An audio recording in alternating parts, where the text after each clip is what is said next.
Traveler, Paimon. It's been a while. As it happens, there is a letter here for you. One moment. Here. A letter? From who?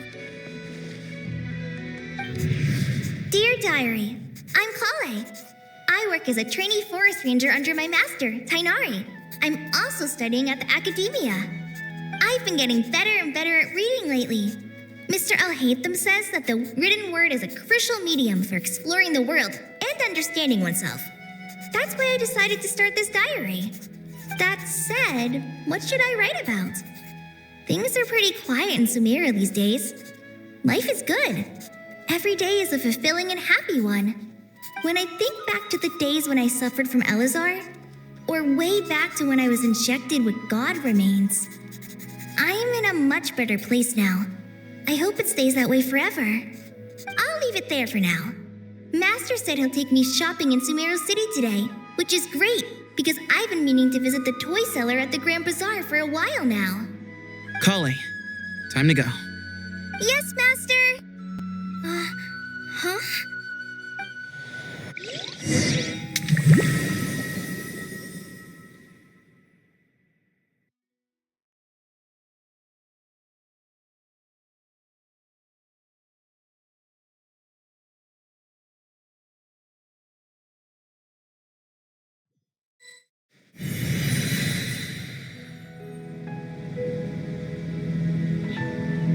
What's wrong, Kale?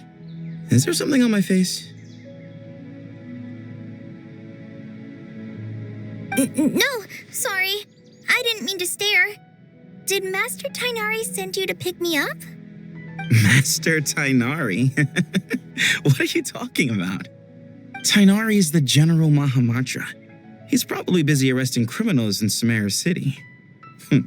I mean, if that's what floats your boat, I can introduce you, but... Wait, Master Tainari is the General Mahamatra? But what about Mr. Sino? Sorry? Oh, you mean that guy who just joined the Vahumana Darshan?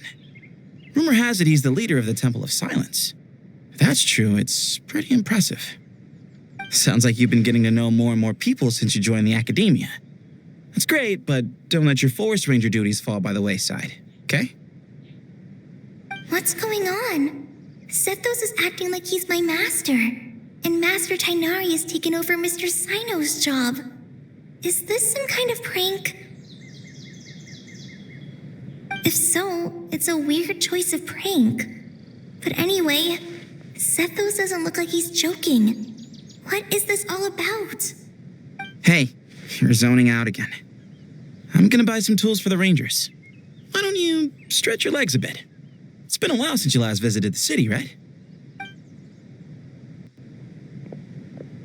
Wait! He's right. It has been a while since I last visited Sumeru City. Was it always like this? I mean, it feels familiar, yet somehow...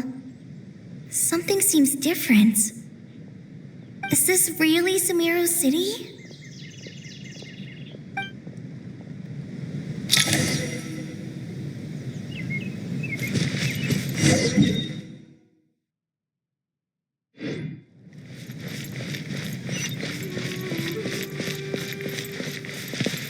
Hey, did you see who just walked by? I think she's that famous merc. Hey, did you see who just walked by? I think she's that famous merc. Yeah, it's gotta be her. That red hair gives her away. The Flame Mane. They say she can take down a dozen tough guys with just one hand.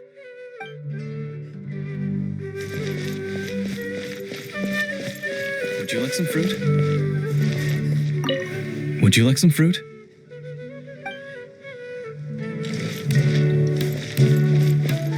How will I ever save enough money to buy that custom-made axe with floral carvings from the blacksmith. How will I ever save enough money to buy that custom-made axe with floral carvings from the blacksmith? To use as a weapon, of course. As Hussein's secretary, I must ensure his safety. Don't underestimate me just because I'm a homemaker. I used to be a mercenary in the Corps of 30. Peace is precious, but you must always be prepared for the worst.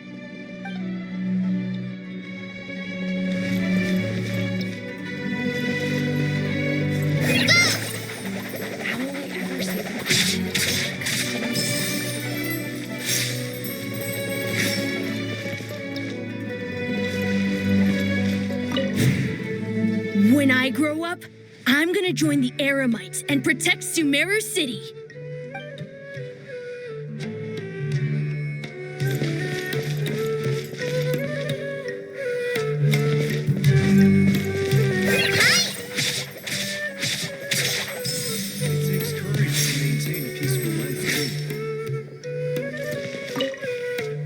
It takes courage to maintain a peaceful life, too. Hello, my name is Hussein. I'm responsible for managing administrative affairs in the Grand Bazaar and Treasure Street on behalf of the Academia. It's always one thing after another. If only everyone was as good-natured as the great merchant Kave Bay.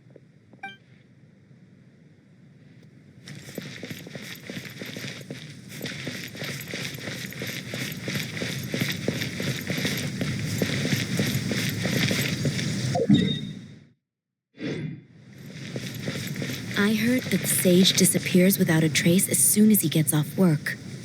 It's a little mysterious if you ask me. I heard that the sage disappears without a trace as soon as he gets off work. It's a little mysterious if you ask me.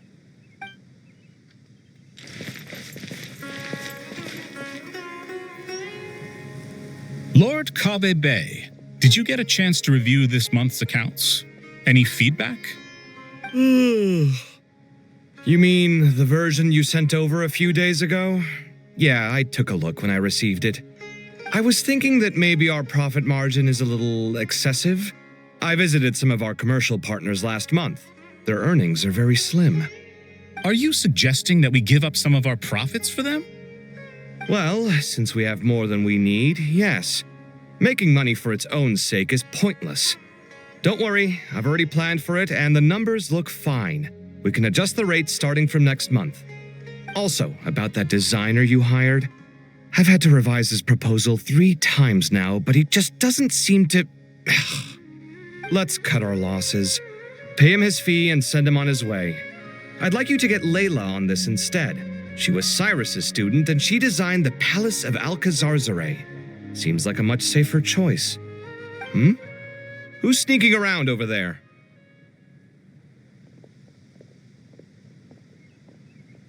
Mr. Kave? Do you recognize this person, sir? Yes, it's all right. We've met. This is Kale, Sethos' trainee. He brought her along the last time I went for drinks with him. What brings you to the city, Kale? Is your master here too? No, this is all wrong. Why is Mr. Kave saying that too? Tainari is my master, not Sethos. This can't be real. I have to ask someone else. There's gotta be someone else out there who still remembers the truth. Hey, wait! Don't run off! How strange. What's gotten into her today? It's like everyone switched places. I guess I'll keep looking around. Disappears without a...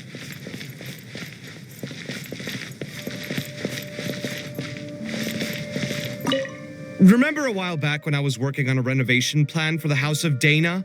Well, I submitted a report to the Grand Sage and he rejected it. It's infuriating. How does someone with no sense of aesthetics whatsoever even become the Grand Sage? Please, calm down, Lord Kave. Maybe it's for the best that the proposal wasn't approved. Weren't you planning on paying for the renovations out of your own pocket? The Grand Sage just saved you a huge sum of mora. You're right. It's his loss if he doesn't want to work with me. Let him live out the rest of his days in an artless void for all I care. Anyway, enough about that killjoy. There's supposed to be a show at the Zubair Theater today. Are you guys free later? Tickets are on me if you want to join.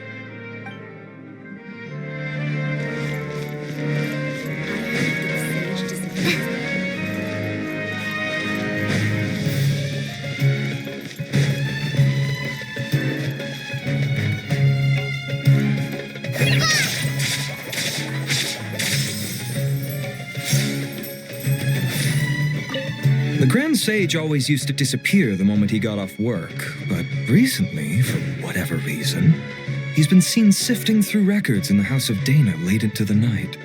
We asked him if there was anything unusual going on, but he answered us with a question of his own. Don't you find it strange that someone with my personality would willingly accept the position of sage?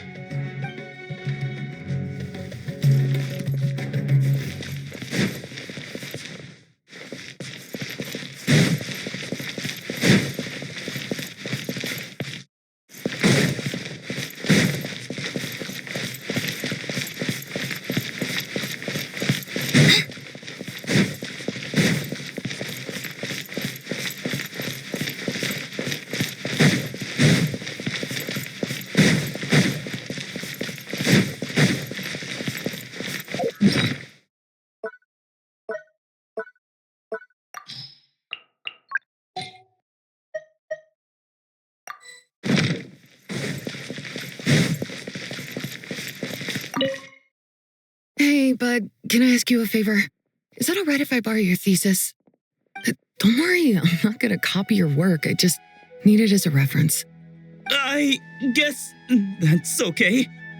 But if our theses end up sounding too similar, it's gonna be easy for them to spot. Yeah, trust me, plagiarism's the last thing on my mind. The only reason I ask is it's been really hard to get my hands on any reference material lately. Why don't you go ask the Grand Conservator? Candace should be able to find you what you need. She's super friendly. I'm sure she'll be happy to help. Really? I always assumed she'd be tough to negotiate with. Fair enough. I'll try my luck at the House of Dana later then.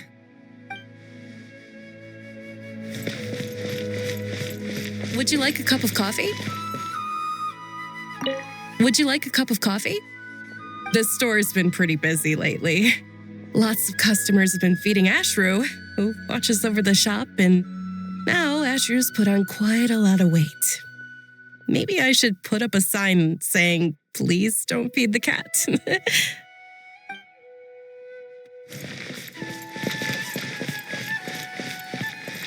Students are under so much pressure these days. Sometimes I just want to write their papers for them. Lots of visitors today, I see. Welcome all. It's been a while. Hey, Rahman. You know that guy who sells face powder on Treasure Street? I haven't seen him around in a while. Any idea what happened to him? Oh, you mean a Hongar? Yeah, he got into a brawl with Shavirme on Treasure Street. He's been banned from setting up shop there for now. Seriously? Oh, well, that's a shame. I was planning to pick out some makeup for you. Oh, don't worry about it. The legendary Flame Mane discussing makeup with the Zubair Theater star dancer. Now there's something you don't see every day. Flame Mane? You know, I'm not actually sure when people started calling me that. Maybe the other Eremites thought I needed a fiercer title to scare people off? To be completely honest, I think the title would fit you better than me, Dia. You think?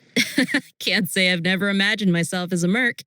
If I ever give up the dancing, maybe I'll head to the desert and give the Eremite life a try. You would? Is that so strange? Oh, not at all. In fact, I've actually had similar thoughts before. If I ever get tired of sleeping out in the wild, I think I might go look for a job at the Zubair Theater. I've adored the dance of Sub-Zeros ever since the first time I saw you perform it. If the chance ever came up, I'd love to try it out on stage for myself. Really? If our manager Sataria heard you say that, she'd hold you to it. Probably grab you by the sleeve and never let you go again. Hey, when that day comes, I'll do your makeup myself. How's that sound? Sure. If the day comes, I'd be honored.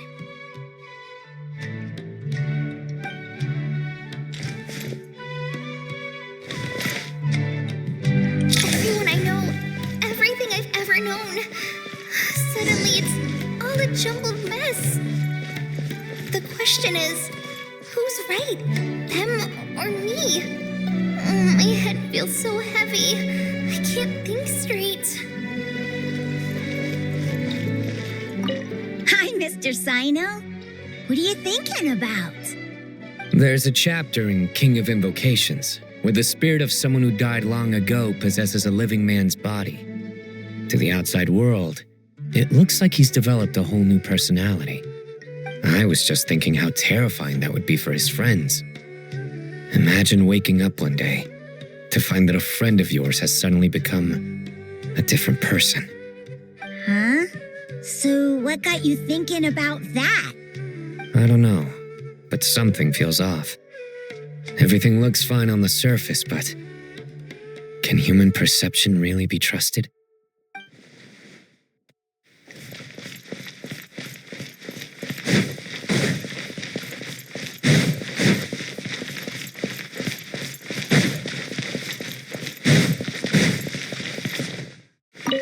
All right, not a single Mora short.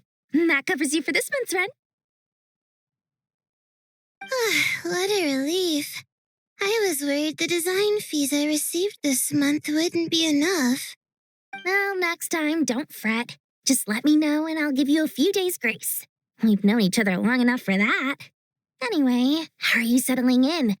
I couldn't help but notice that you're staying up late quite often. Yeah, I can't explain it. I just feel more inspired at night. Once I get in the zone, I can race through a whole bunch of drafts, no problem. But what about you? I keep hearing you sighing these days. Is everything okay?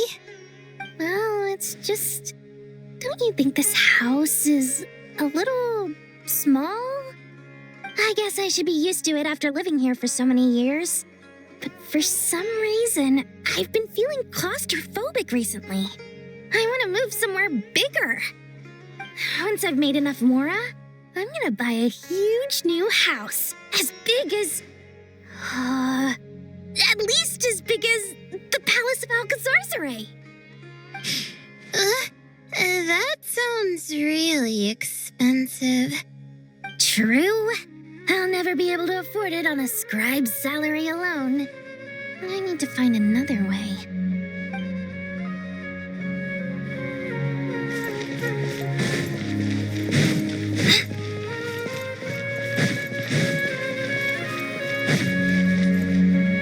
Mahamatra Tainari, we've apprehended the suspect. They say that the fool is prone to blind faith, but the wise man is not immune to it either. Suraj, do you have anything to say in your defense? Tainari, you were the one who turned the sages against me. Just a few words of caution from you was all it took to destroy my research. And now you're trying to stop me again? You should know that mechanical life is the future. We must cast aside our useless flesh and... That's enough. I'm not in the mood to listen to your lunacy. Anyone could tell you how amateur your work is. Karina, Ilias, put him somewhere safely out of the way. Yes, sir. Next on the agenda is... Master? What is it? Wait, did Professor Zahahati send you? She's been encouraging me to take on an apprentice. Might be getting a bit ahead of herself there, though. No, Master! It's me! Kale! Listen to me. Something really weird is going on in Sumeru City. It's like everyone's identities have switched around. You're not the General Mahamatra. You're a Forest Watcher. Just yesterday, we agreed to come to Sumeru City today to go shopping together and... All right, there's no rush. Let's back up a little. Your name is Kale, correct? Although this is our first meeting, you do seem strangely familiar somehow. Is there anything I can help you with? No.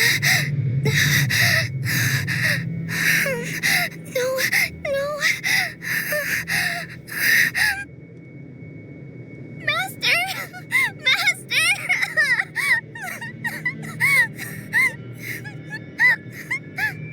What is it?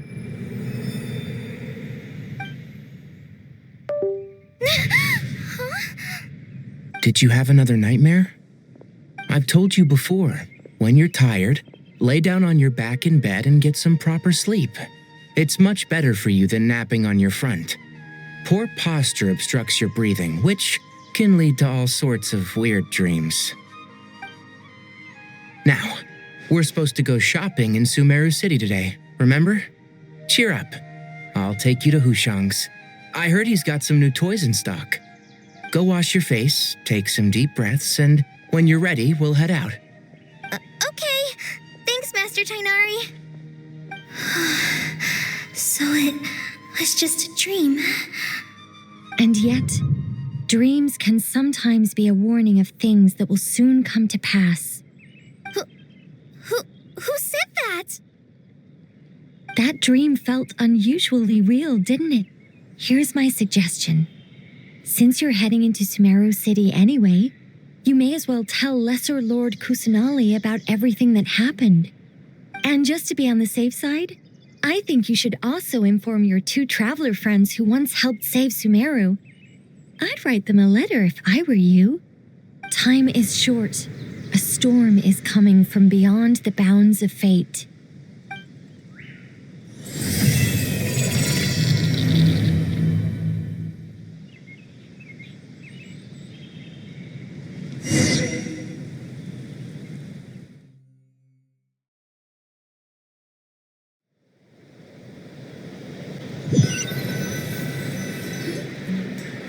What a strange situation. No wonder Kale was in such a rush to write us a letter. Imagine waking up one day to find that everything around you has changed. You might not even recognize Paimon anymore. Oh, that's a scary thought. Let's get to Sumeru and find out what the heck is going on.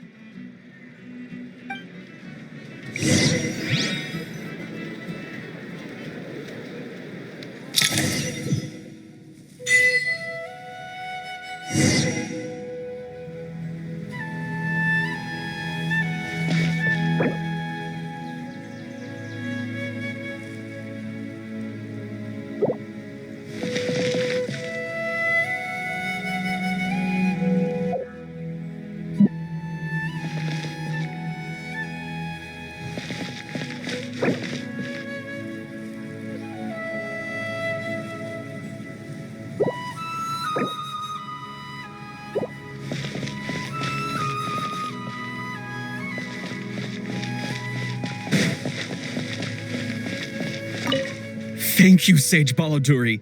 You really didn't have to stay with us to the end. Don't mention it. I'm your teacher. It's my job to look after my students. Is Panya doing okay? I think so. She just left the city with her mother. This will be her first trip away from home. She's handling it much better than I imagined. As her father, it's quite a relief. I just hope they have a smooth trip. Pack up your things. It's time we got going too.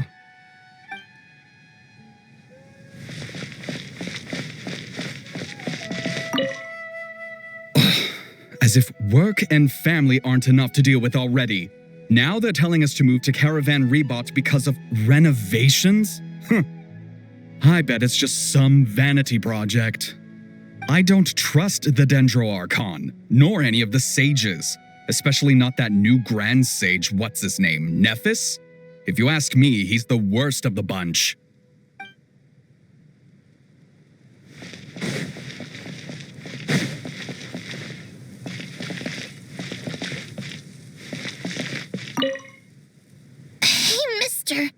Are you a robot? Shh! Look! He's pretending to be human! He definitely doesn't want anyone to find out he's a robot. I am a robot.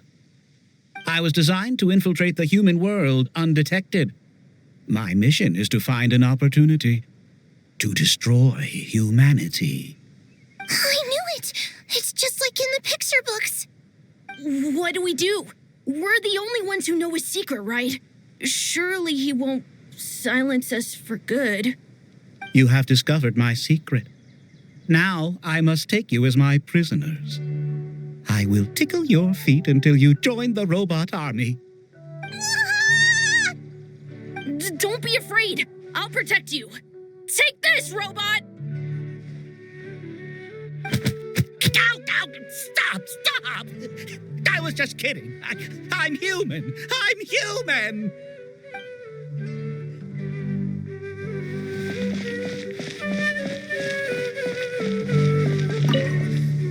Hey, now's not a good time to visit Sumeru City. We're actually getting ready to move out ourselves.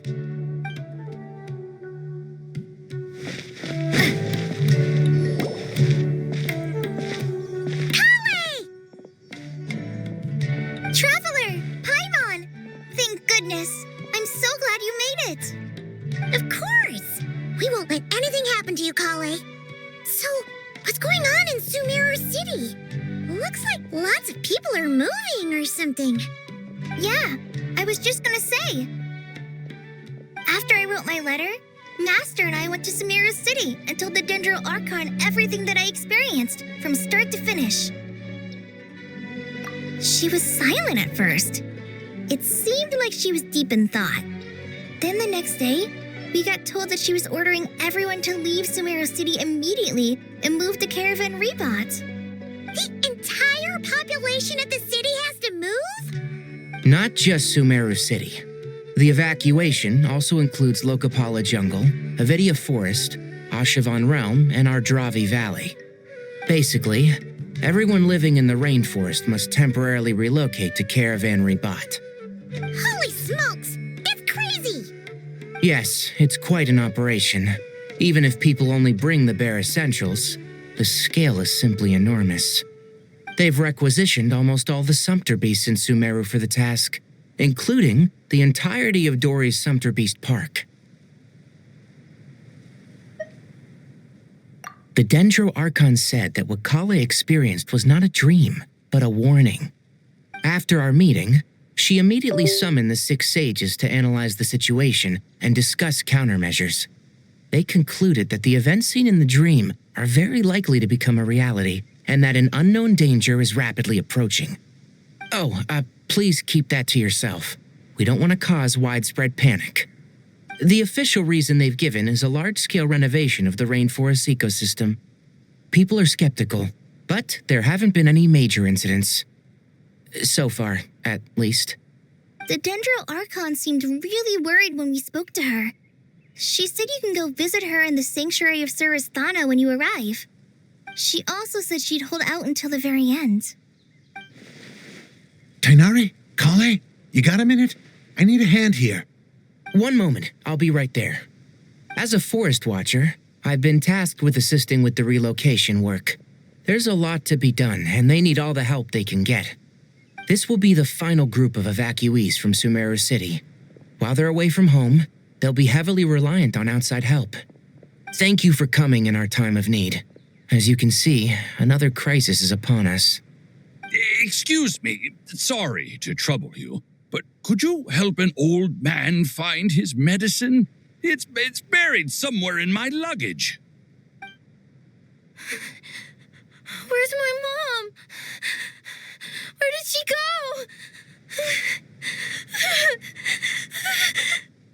go? Don't worry. It'll be okay. Those items are worth a small fortune. Make sure you store them somewhere safe. You understand? I bet you thought you'd get away with this in the chaos, huh? Guess again. No petty thief gets past me.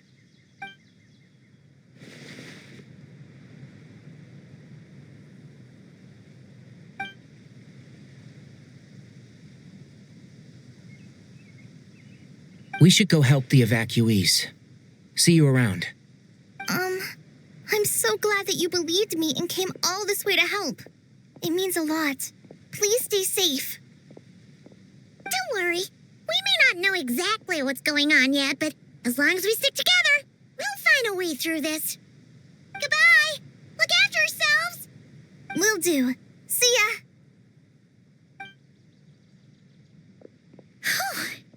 Paimon's not sure how she found the words to comfort Kale because, honestly, she's kind of nervous herself.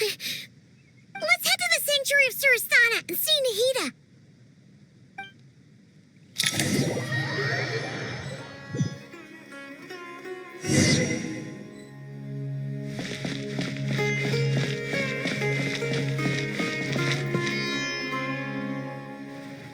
Who goes there?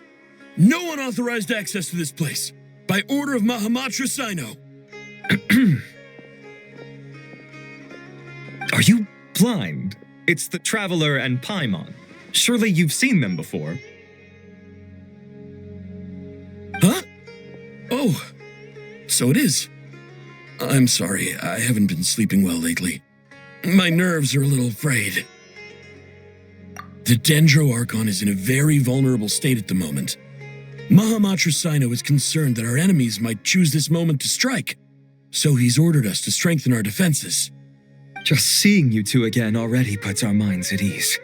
Please, enter. I'm sure everyone's expecting you.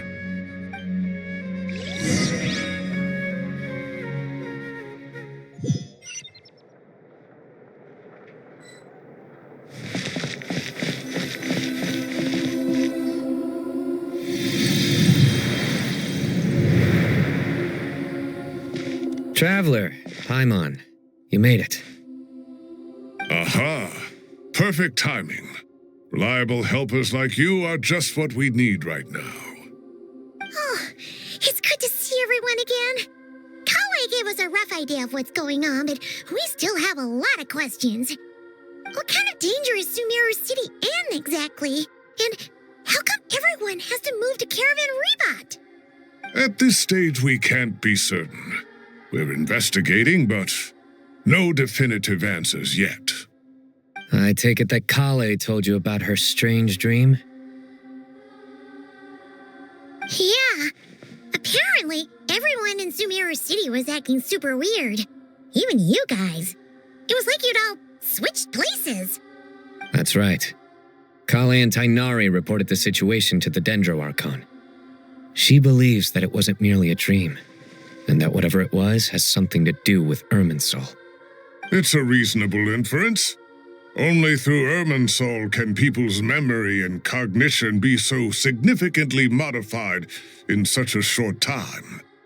We don't know why Kale would dream of these things, nor who was trying to warn her. The Dendro Archon decided to connect to Irminsul to investigate more thoroughly. Irminsul is connected directly to the ley lines. The tree serves as a central hub where the ley lines converge, and its core function is to record and store the world's knowledge and memories. But something has gone awry, severely compromising the performance of this core function. Information is bottlenecking inside Irminsul, hampering the ley line's flow. If this continues, new information will languish unrecorded, with existing records thrown into disarray. In short, the souls of the dead will be stranded, while the living have their sense of reality warped. In the long run, Kale's dream could well become a reality. And that's just the beginning. There's no telling what other nightmares could end up coming true.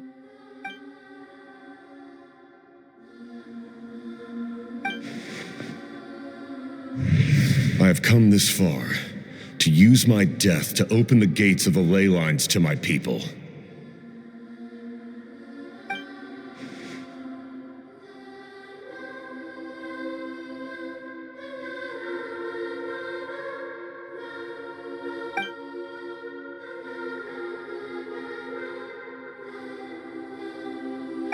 Faced with a growing backlog of information, the Dendro Archon decided to connect herself directly to Irminsul and take over the recording and processing function herself. But it is an almost impossible task. Individual brains aren't equipped to deal with the sheer volume of knowledge and memories involved.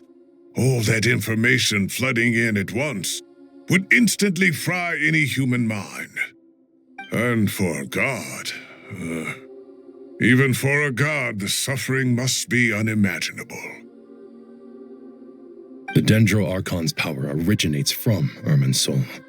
Any issue with the tree itself takes a toll on her to begin with. On top of that, she's subjecting herself to the grueling task of processing all that data. It must be torture for her. And despite all of this, she is somehow finding the strength to investigate the Irminsul situation from within and send us her findings. I finished analyzing the latest data. Looks like our working theory was wrong. There's no signs of Irminsul having been attacked from the outside. So it's internal then? Some sort of disease, perhaps? No. I've spent half my life studying the ley lines. If Irminsul malfunctioned this easily, the world would have met its end long ago.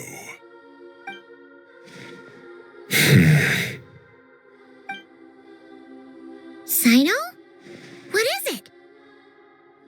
Not long ago, I got a tip from the Core of 30 that a large number of unidentified merchant caravans had recently been spotted entering Sumeru through Beta Harbor. At first, I suspected that they might have something to do with all this, so I sent some people to investigate. But if Irminsul wasn't attacked from the outside... Don't you think there are more important things to worry about right now than guessing who's behind all this?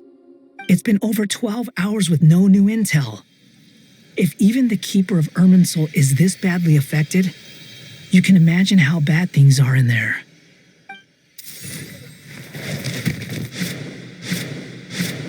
Dendro Archon.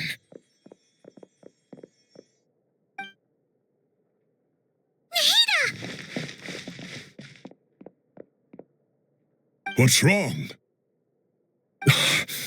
Her breathing is weak, and her elemental energy levels are dangerously low. Looks like it's time to move to the backup plan. What's the backup plan? Get out of the city and take the Dendro Archon with us. The entrance to Irminsul is directly beneath the sanctuary of Surasthana. That means this is ground zero if anything goes wrong.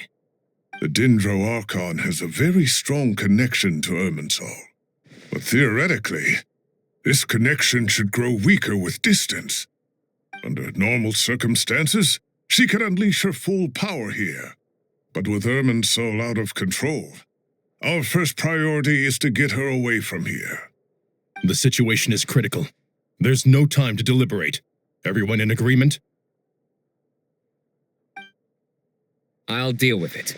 I'll also let the Matra and the Core of 30 know to start evacuating.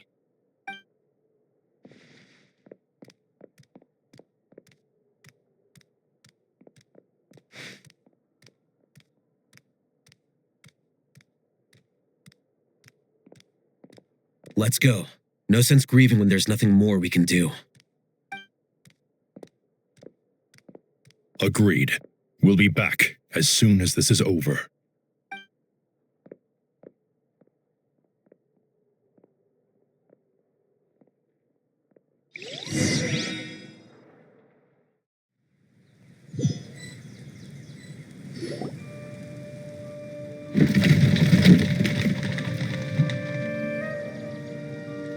The last group of civilians has been safely evacuated.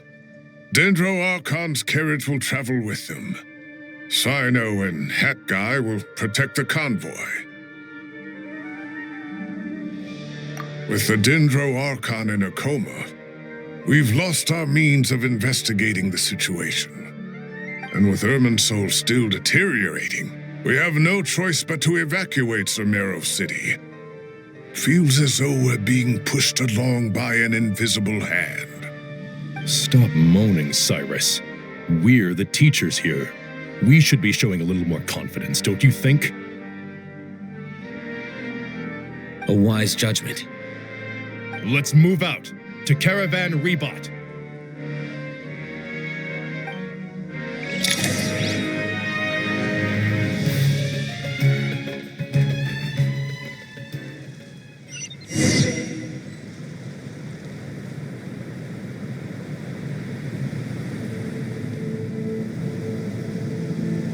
Sir, all units are in position. Good. Everything is going to plan. Interfering with Sumeru City is a necessary step, so do not hesitate. The Irminsul situation will not harm you.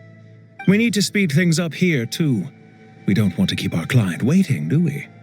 No, sir. You have my word. Everything will be completed on schedule.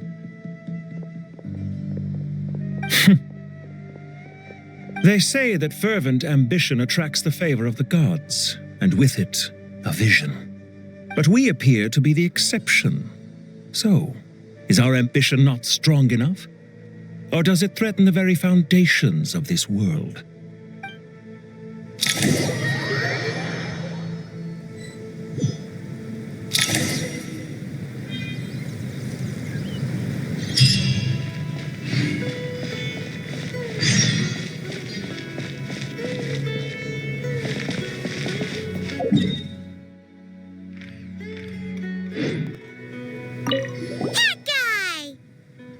What?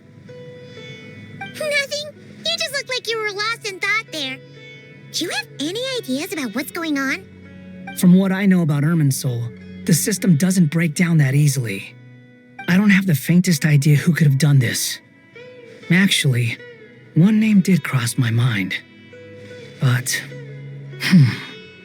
he's already dead.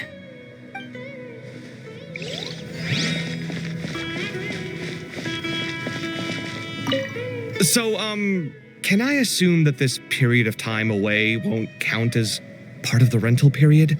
Maybe we should deduct it from next month's payment. Sure. Great! Wait, why are you suddenly being so reasonable? What's the catch?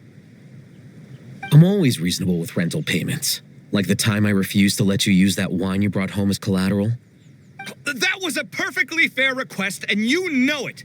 Everyone runs low on funds now and then, don't they? And that bottle of wine wasn't cheap. You ought to be thanking me. Anyway, Sumeru City should be empty by now, right? With no one at home, I've been worried about security. I'm worried about burglars. What would they steal? That new scroll you bought? Ah! I'd almost forgotten about that. Oh, I only went and hung it up in the most conspicuous spot in the house. If anyone breaks in, it'll be the first thing they see. Well, no one but you gave it a second look while it was on display in the shop. I doubt anyone would go out of their way to steal it. You say that, but what if there's a thief out there who shares my aesthetic tastes? Then you can only hope he shares your taste in expensive wine as well. Always worth having some collateral. You!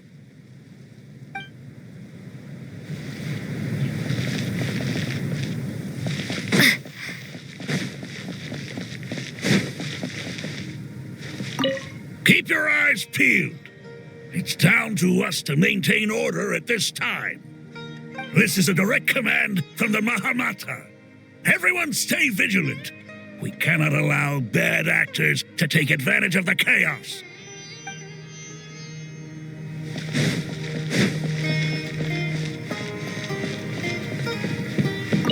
Take this medicine and get some rest. Long journeys are fatiguing at the best of times, and it's taken a toll on your health. Please focus on recovering for the next couple of days. Got it. Thank you.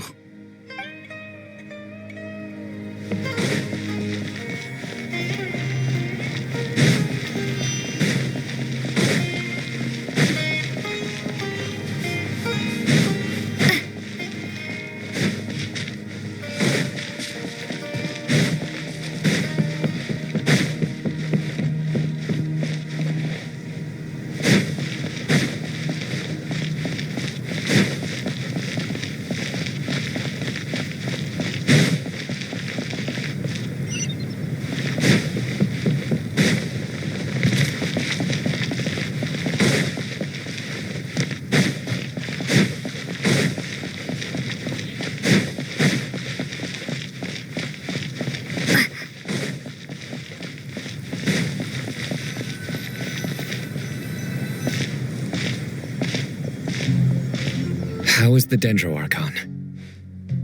Her breathing is steady.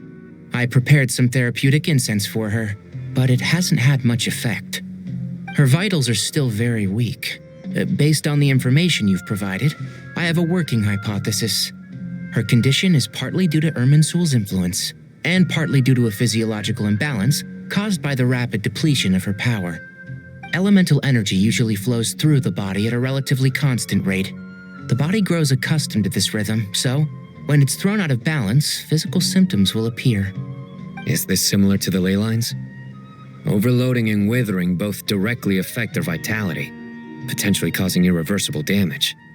Correct. From a biological perspective, if you overexert yourself, you pay the price with your life. The Dendro Archon is not only drained of power, but her life force is at a critically low level. Is there any way to restore her health? I know the ley lines have strong self-healing abilities. As long as any blockages or pollutions are dealt with, they can quickly regain their vitality. But what about people? Well, gods. What's their capacity for self-healing?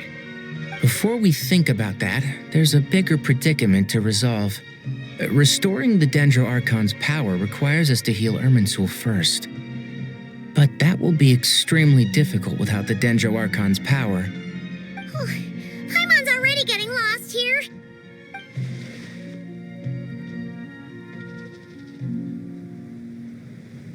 Master Tainari and Sino look so serious. I've not heard Master speak in this tone for a long time. Tainari.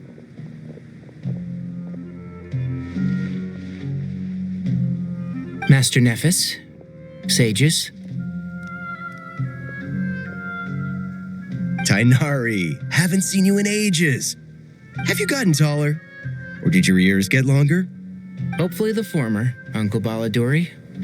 Sino, where's Professor Cyrus? I thought he'd be with you. He went out into the wild to investigate the situation. He said that the Irminsul anomaly will likely start to affect the real world soon.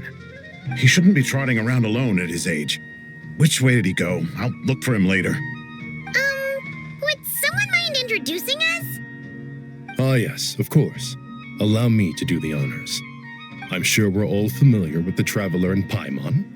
They're the heroes who helped foil Azar's conspiracy and save Sumeru. These gentlemen and I are the 6 current sages of the Academia. Balduri and I are part of the Old Guard, while the other 4 took office after Azar and his clique fell from power. We have Sage Alkindi of the Spantamad Darshan, Sage Farnas of Kasharawar, Ritaoist Sage Shakir, and finally Harabatot Sage Rusht. Nice to meet you all. I've heard much about you. Delighted to finally meet you in person. You're younger than I imagined for someone with the power to stand up to fate itself. Thank you for lending your aid to Sumeru once more. Once we're on the other side of this, could we get a photo together? My daughter has a friend named Isak. He's always talking about you two. Of course! No true hero would deny a child their wish. Back to business. So with the Dendro Archon currently in a coma, the people have taken temporary refuge at Caravan Rebot, but they cannot stay here forever. We need to come up with a plan as soon as possible. Fernas, any thoughts? Well, firstly, having reviewed the data, I'm inclined to agree with your assessment. This doesn't look like an attack on Irminsul from the outside. Rather, it resembles a malfunctioning machine. Calculations going haywire and sparks flying. That being said, before we consider how to fix it, we need to understand precisely what has gone wrong. Furthermore, we somehow need to ascertain this without relying on the Dendro Archon's power. We have no direct access to Irminsul. However, we might be able to gather the information we need from the ley lines. Study the branches to learn about the trunk, in other words. Wait, is that what Cyrus is up to? No wonder he ran off to research in the wild. Curse's always one step ahead of me, isn't he? I heard that while in the sanctuary of Surasthana, the Dendro Archon had to serve as the central information hub herself. This is a clear sign the situation within Irminsul might be far worse than we can imagine. Irminsul is vital not just to the safety of Sumeru, but to all of Teyvat. We must be the ones to bear responsibility for this world. To be on the safe side, I think we need to consider some backup plans. Are you saying we should consider a scenario in which Irminsul is completely destroyed? I'm merely pointing out that the possibility exists. You have a valid point. But until worst comes to worst, I believe we should focus our efforts on resolving the Irminsul anomaly and helping it recover. Kale, I understand that you were the first to foresee this crisis. If it's all right, I'd like to talk with you about it in more detail. Of course, but even I don't know how I came to have that dream. If there are no signs of external damage, could it be a stress fracture? Metals tend to suffer from this issue with long-term use, and Irminsul has existed for centuries, after all. It's possible, but surely a stress fracture would be more likely to cause a complete shutdown rather than chaos. Sages, General Mahamatra, sorry to interrupt, but something has come up. What happened? Some citizens didn't believe that Sumeru City was really in any danger. They slipped away and hid during the relocation, intending to return home. How many people are we talking? About a dozen. Sakura found them while on patrol, but they appeared to be suffering from psychosis. For whatever reason, they were trying to kill each other. By the time we arrived, there were only 2 survivors. One was unconscious from their injuries. The other tried to attack us, but was subdued. Where did this happen? Near Yasna Monument. That's not far from Caravan Rebot. Master. I know. The Irminsul anomaly is beginning to have effects in the world. I didn't expect it to spread to Yasna Monument so soon. It almost feels like we're being chased relentlessly, with no time to catch our breath. Sir Cyrus said the same thing. He sent me back to report in, while he continues investigating. I'll go join him.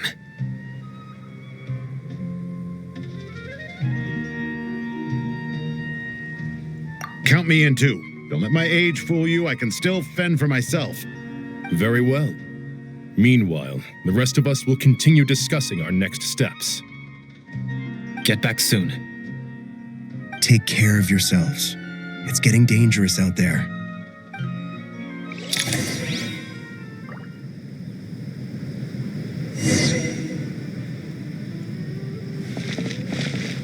Don't be nervous, Kale.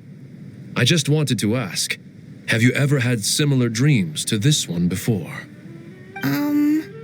Similar how? Dreams so vivid, they seem real. Filled with strange or dangerous things that you cannot explain. Let me think. There was one time, I don't remember it very clearly, but I saw fire. Fire? Yeah. I wish I could give you more details, but all I remember is fire everywhere. From the sky to the ground, everything was burning. The heat was unbearable, and ashes were blowing in the wind. I doubt this dream was a mere coincidence. Perhaps it was some kind of prophecy? And yet, you've never studied astrology. I'm at a loss to explain it.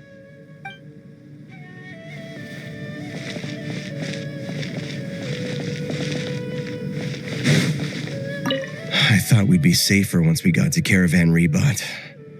If the Irminsul anomaly's sphere of influence continues to expand, our only option will be to move into the desert.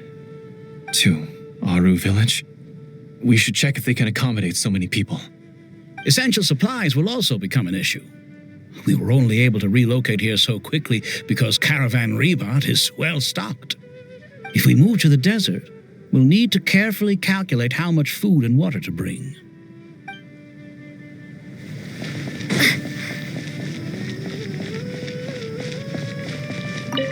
Thank you for everything, Tainari. Don't worry about me. I'm fine. But if you don't mind me saying so, Master, you're looking a little nervous yourself. I only just got appointed as Grand Sage, and now this happens.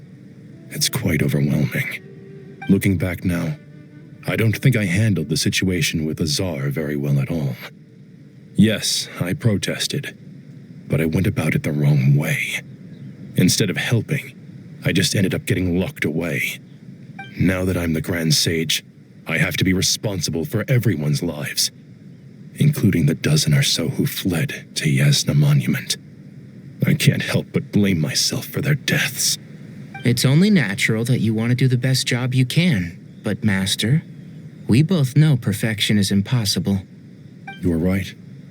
We may well be heading into the desert before long. Feeling up to it? We left in such a hurry that I didn't bring any sun lotion, but I'm sure I can make some from local ingredients here. That was a big part of my graduation thesis, after all. Still remember? Of course, like it was yesterday. I remember asking you if you'd like to stay and teach, but you turned me down without a moment's consideration. Anyone else would fight tooth and nail for the chance to research by my side, but you couldn't get out the door fast enough. Weren't you afraid I'd hold up your thesis and stop you from graduating? If you'd pulled a move like that, I would have reported you to the Matra right away. You wouldn't give me a second chance? What about the bond between mentor and student? No, Master. I would not sit by and watch you go astray. Very good. Then I taught you well.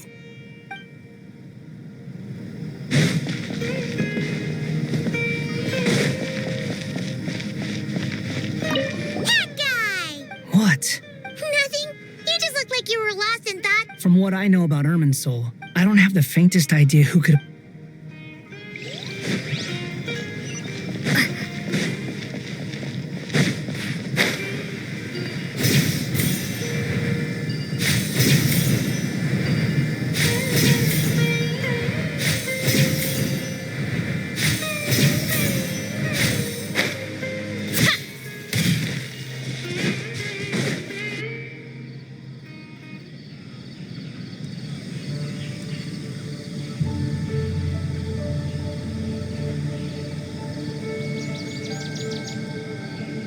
Please don't go any further. As you get closer to Sumeru City, there's no knowing what dangers you might encounter. So this is our mentally disturbed man? I'm going to gut you all!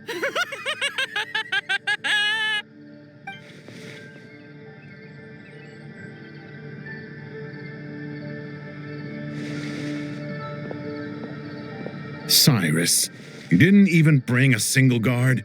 Do you think you're some sort of warrior? It's fine. Come here and look at this.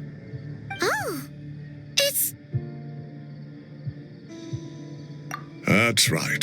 Flowers that bloom from openings in the ley lines, indicating some sort of anomaly. I don't believe I've ever seen a color like this before. Did you discover it nearby? Not just here. Way over there, too. They're everywhere. There's even more in that direction. How did you ascertain the situation further ahead? Didn't you just say that we can't go beyond this point? Yes. This area is relatively safe so far, but if you continue forward, delusions will start afflicting your mind. However, some vision-bearing mercenaries were able to maintain their sanity a little better. They're the ones who brought back news from further afield. Sino, do you remember the class I taught on dissecting ley line blossoms? I do, Professor. I received full marks in that course. Good. After all these years, it's time to put that knowledge into practice. There must be anomalous information hidden within these blossoms. Alkindi, I'll need your help as well. Been a while since we worked on a project together, hasn't it? Sure has. Well, what are we waiting for? Let's get to work. Anything we can do to help?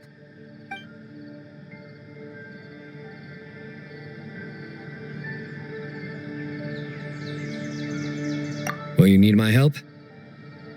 All right, well, don't go too far. There's too many unknowns at this stage. Let's regroup at Caravan Rebot later. Don't worry if you don't show up. I'll come and find you.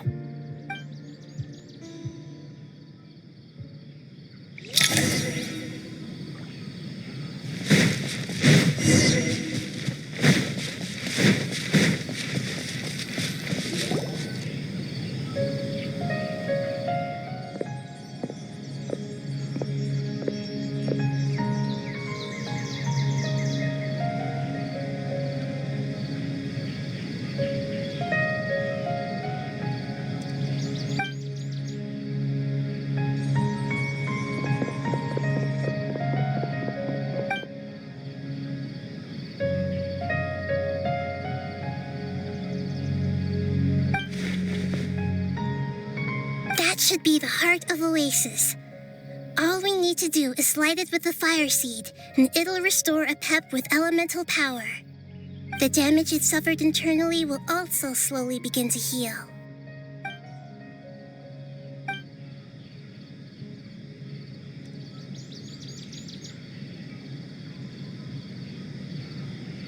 What is it? You thought of something? Really? Then let's get back and tell the others!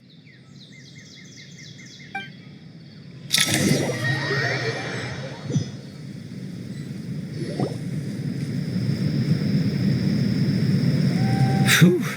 Glad to see you've returned safe and sound. Any longer and we would have gone out looking for you. Well, this is a nice surprise. Paimon sure feels better with everyone we know here. We've made some progress, so let's start by giving you and Paimon a quick update. By dissecting the ley line's blossoms, we've been able to deduce that although Irminsul is experiencing an anomaly, it has not completely rejected access from the outside. The Dendro Archon has the power to connect to Irminsul, but there's also another way. I assume you recall the devices everyone was wearing when you first arrived in Sumeru? Devices? Oh, wait. You mean... The Akasha terminals? That's right. Of course! It's been so long, Paimon almost forgot all about the Akasha. Wasn't it shut down, though? Yes, but although the system isn't currently operational, the technological infrastructure is all still there. And it turns out that a certain someone gets so bored at work that he's actually read through every single one of the instruction manuals. No prizes for guessing who that was. If praising others is that embarrassing for you, you can simply spare yourself the ordeal. As much as it pains me to say anything nice about him, there's no denying his intelligence. He rarely forgets anything he's read. The Akasha is exactly what Sumeru needs at this moment. Between us, we should have all the knowledge and expertise we need to get it up and running again. But if I recall correctly, doesn't the Akasha need a Gnosis to function? That's exactly right. The Akasha relies on the Gnosis as a power source, and in its absence, we'll need to find an alternative. To tackle this problem, it looks like we'll be relocating once again. Namely, to the Temple of Silence. Ring any bells? It's the only major institution in Sumeru dedicated to preserving the knowledge of King Deshret's civilization. You might find the answers you're looking for hiding there. I agree. There's a good chance. Master Nephis and the other sages have discussed it. As the chaos from Irminsul continues to spread, Caravan Rebot won't be a safe haven for much longer. We have to move into the desert next. The scholars and sages will head to the Temple of Silence, while the civilian population seeks refuge in Aru village. The Eremites will keep everyone safe during the journey, and Candace will be there to receive us at the village. This leaves us just one thing to worry about. The Dendro Archon. She's very weak. We can't afford to wait until Irminsul is fixed. There has to be another way to help her. Huh. Well, luckily, the Traveler had a eureka moment while we were out investigating. Really? Wow, nice one, Traveler. Let's hear it. What say our Amorta experts? Theoretically, it's feasible. From what you're saying, although elemental life and elemental energy have their differences, the Dendro Archon has explicitly stated that she can imitate the power of the former. In which case, as long as a Pep is willing, she should be able to convert her own power into a form that the Archon can use. It wouldn't be difficult for her at all. The only problem is convincing her to help. Yeah! Even though she wasn't exactly friendly the last time we met, she didn't refuse to talk with us. When she realizes the danger that Nahida is in, surely she won't turn a blind eye to it. Well, hopefully not. Either way, we're not exactly spoiled for choice here. Hey, it's better than having no options at all. I agree. Without Irminsul's aid, the legendary Dendro Dragon Apep may well be the only living thing in Sumeru who can help our Archon recover her power.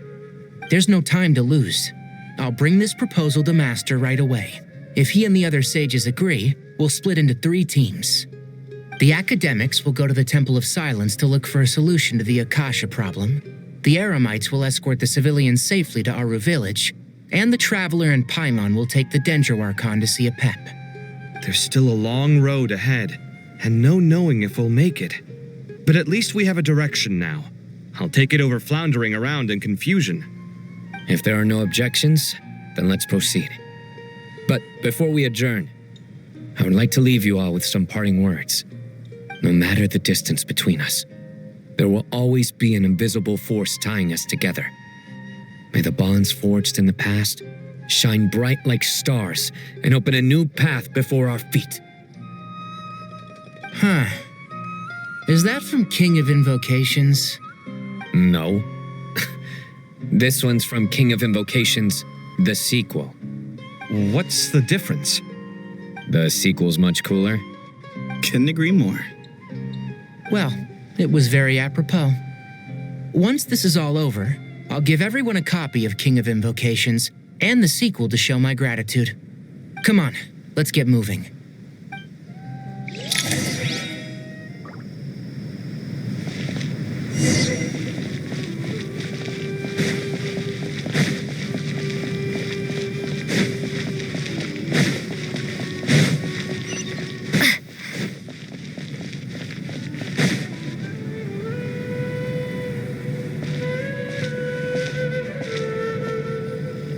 Tainari has brought me up to speed.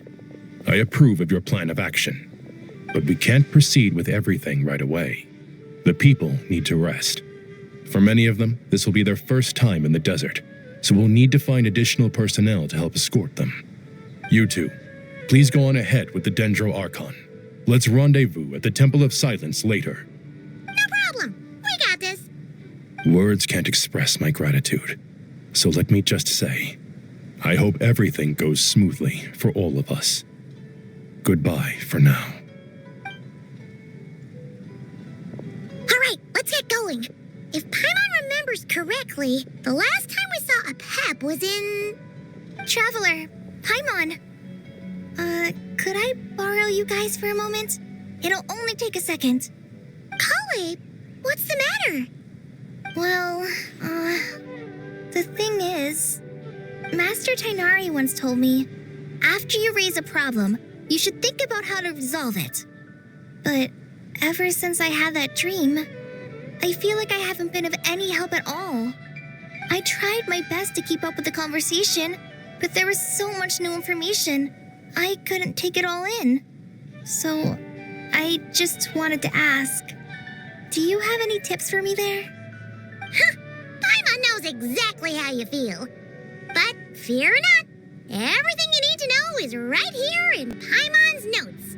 Sumeru chapter.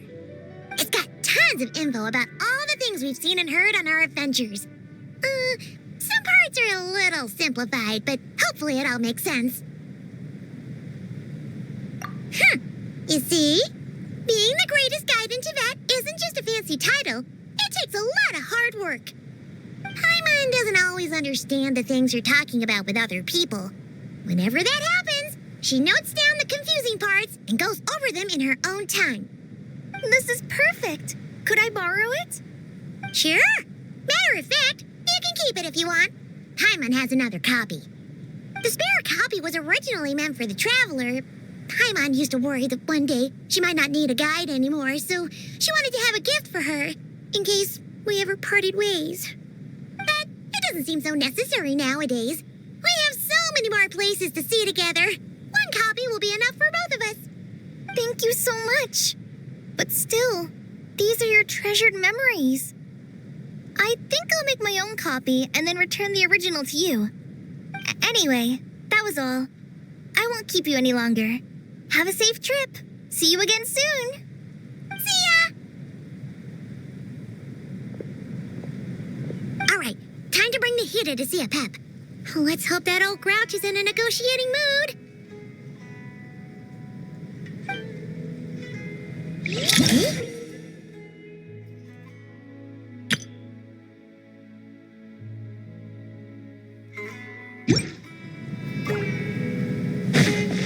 Actually,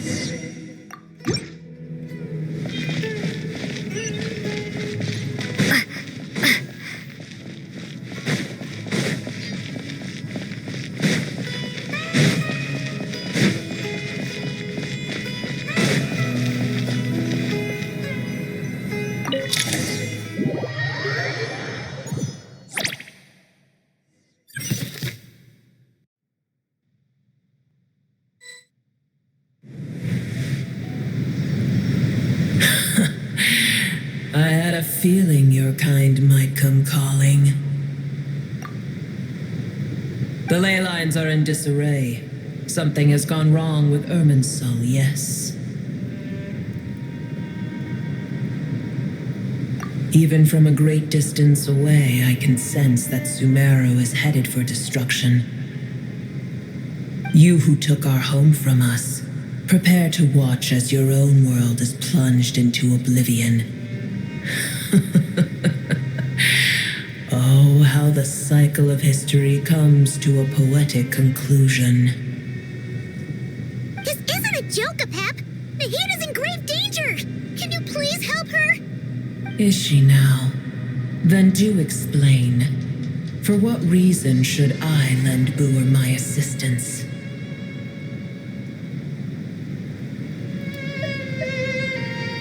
Apep, if you truly despise gods and humans so much, well, after the great humiliation of being helped by a god in the past, shouldn't you be jumping at this chance to balance the scales?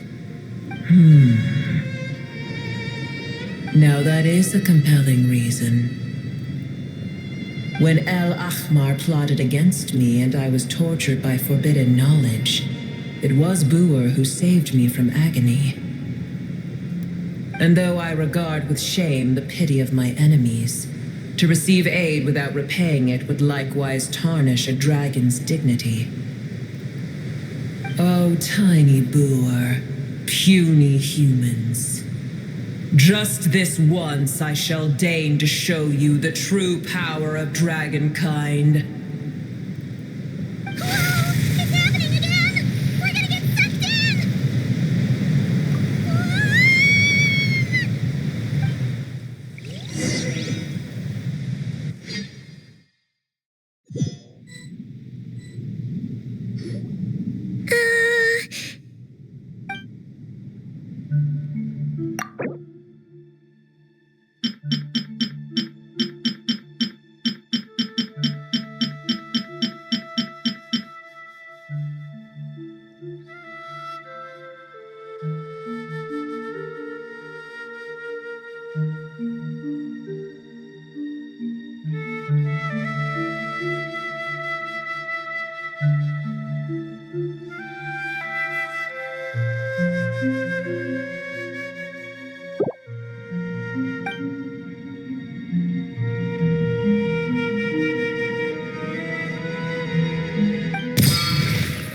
It is done.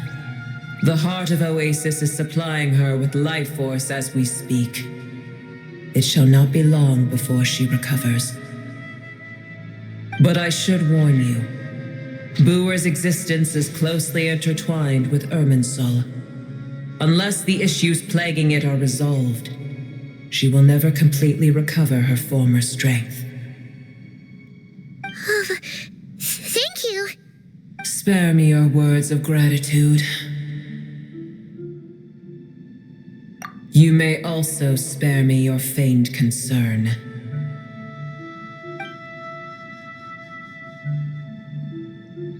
A dragon's sovereign's power is far greater than you can imagine. While I was indeed weakened when the heart of Oasis ran dry, providing Tiny Boer with a morsel of my life force shall have little consequence for me. Oh, good to hear.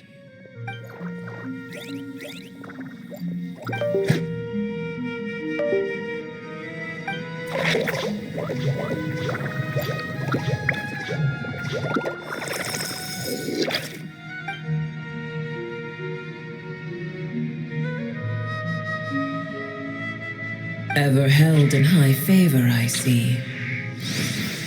Oh, well, you know. The compliment was sincere. Simply accept it.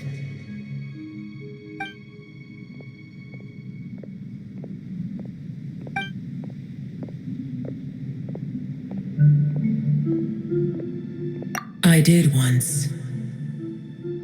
That tree was not planted by the heavenly principles. Irminsul existed before they ever arrived in Teyvat. What? There was a time when it belonged to Teyvat, to dragonkind.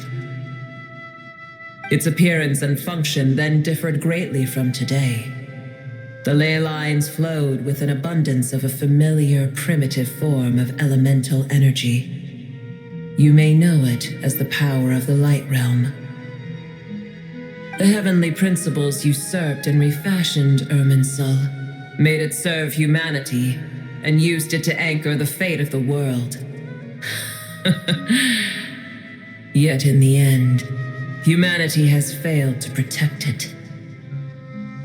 Heavenly principles, God of gods. It makes me sick. The enmity between your kind and mine can never be bridged. As things stand today, holding a grudge against you would serve no purpose. But there will come a day when we reclaim this world for ourselves. The opportunity will arise no matter how long we must wait. I can already sense that far away from here, the Hydro Dragon has wrested his authority from the hands of the usurpers.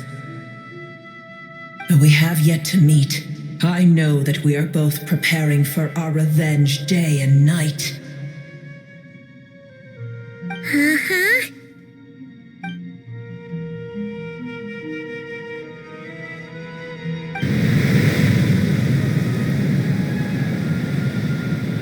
I hear a great disturbance out there.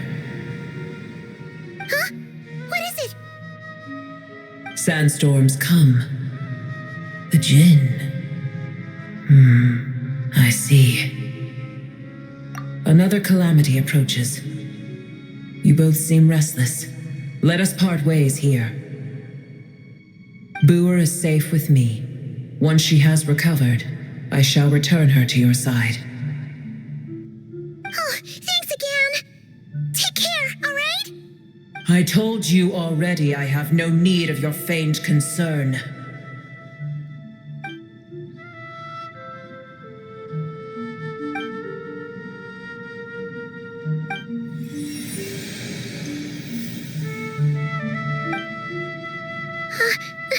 Mahita, you're awake. Are you okay? Cease your interrogation. Yes, she awoke for a brief moment, but she has now lost consciousness again.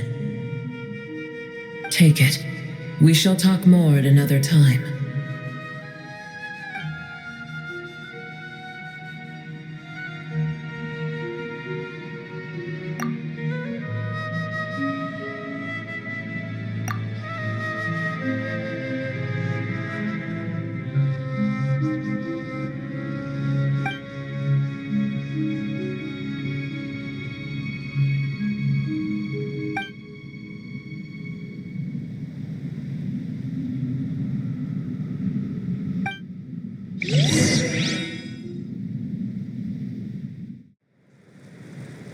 Where the heck are we? Did you just dump us in the middle of nowhere? Wait. No. Paimon remembers now. The Temple of Silence is over that way. Come on, let's go find the others.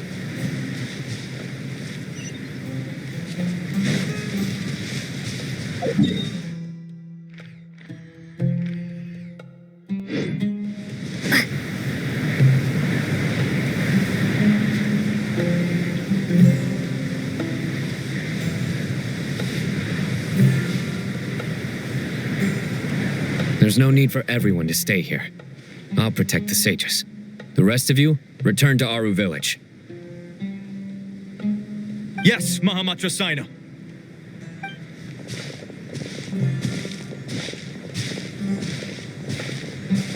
Sino! What's going on? You're back. How is the Dendro Archon?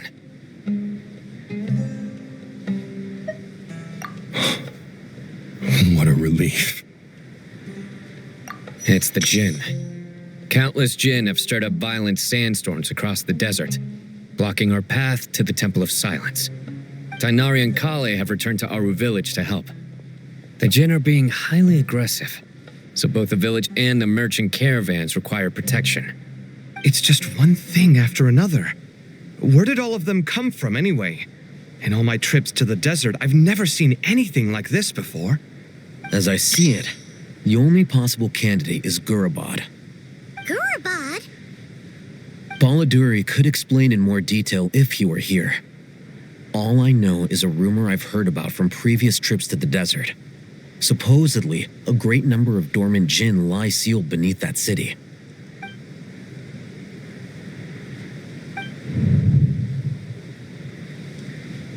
Gurabad is, for me, a fated land.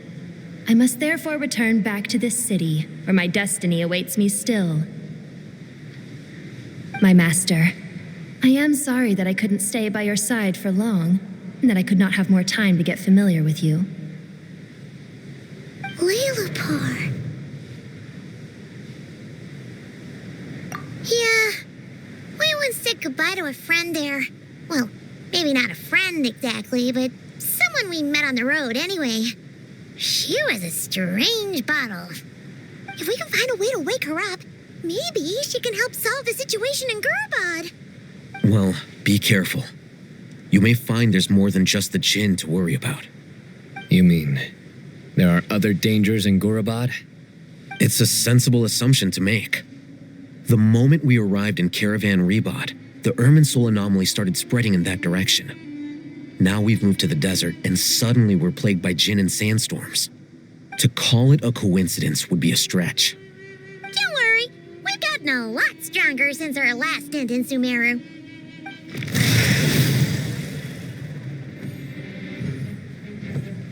Ah! When did they show up? It appears the monsters native to the desert have been stirred by the Jinn's activity.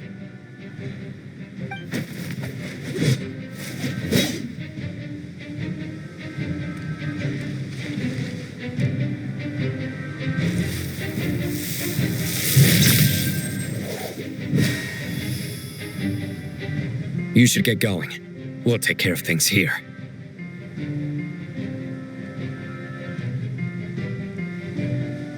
You too. Don't do anything too risky. You got it?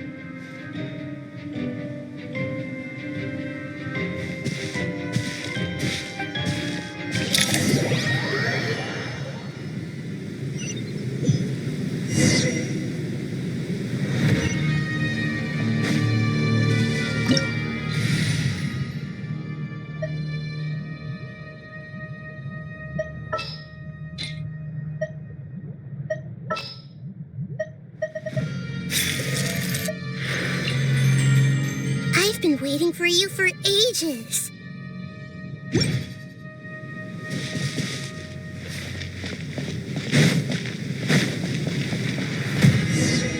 The Jinn are swarming out of Gurabad. It looks like let's get inside, see what's going on. Odds revealed by everlasting flame!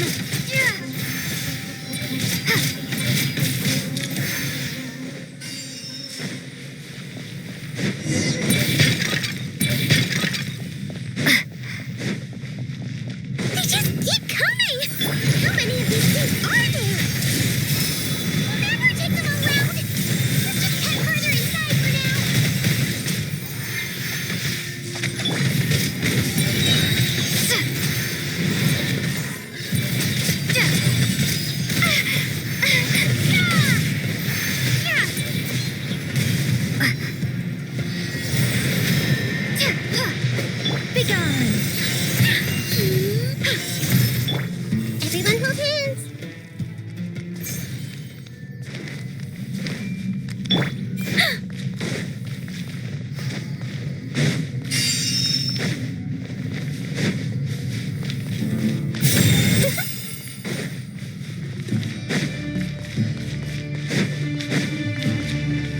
Target spotted! All units at the ready. The Fatui! They must be using this place as a stronghold! Are they the ones behind all this?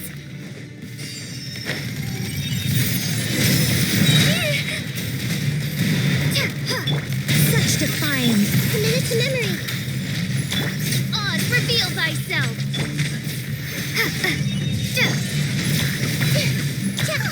Fighting Jin with one hand and Fatui with the other? This is pure chaos!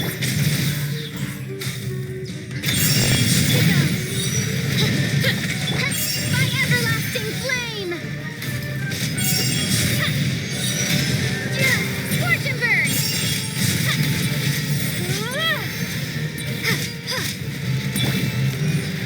Such defiance. I see everything.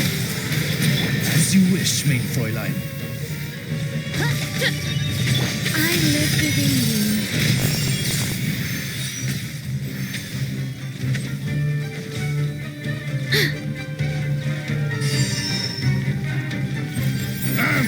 Fix your skull! I think not. You see that strange machine? Paimon has a sneaking suspicion that that's the thing wrecking Gurubad and setting all those dangerous Jin free! The target has reached the core zone. Requesting backup. Repeat, requesting backup. Backup en route! Stop her at all costs!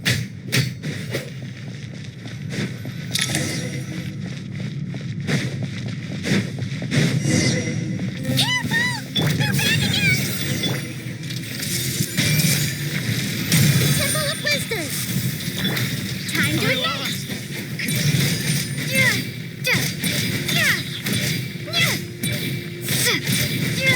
By royal Nice one, Traveler! Let's keep going!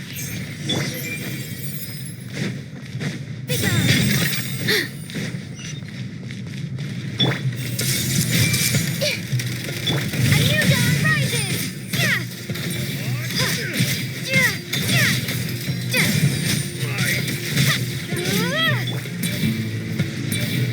Sharing my knowledge!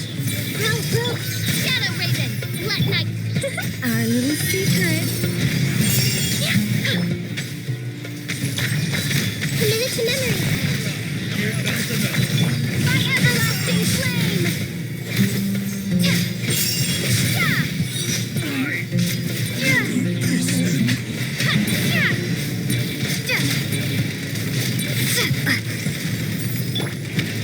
Such defiance.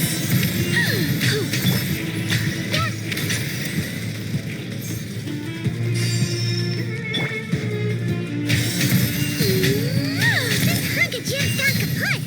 Now we can finally... It seems my subordinates failed to stop you in your tracks. Apologies, sir. There is no need to apologize. You did well to hold your ground against such a powerful adversary for as long as you did. I must commend your courage and perseverance. So, you're in charge here, huh? First the problems with Irminsul, now this mess in Gurubad? Are you the ones responsible for all this? I'm afraid I cannot answer that. I assume you aren't naive enough to expect answers from an enemy. Oh, this guy is so snooty! However you want to spin it, you're clearly involved in this somehow. So you can either start talking, or we'll have to make you talk. Let's get him! Traveler, what's wrong?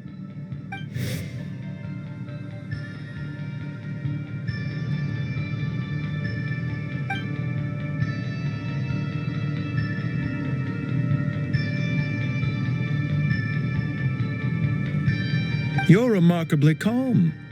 Some would act more rashly upon finding the ringleader all alone. But you keep your cool.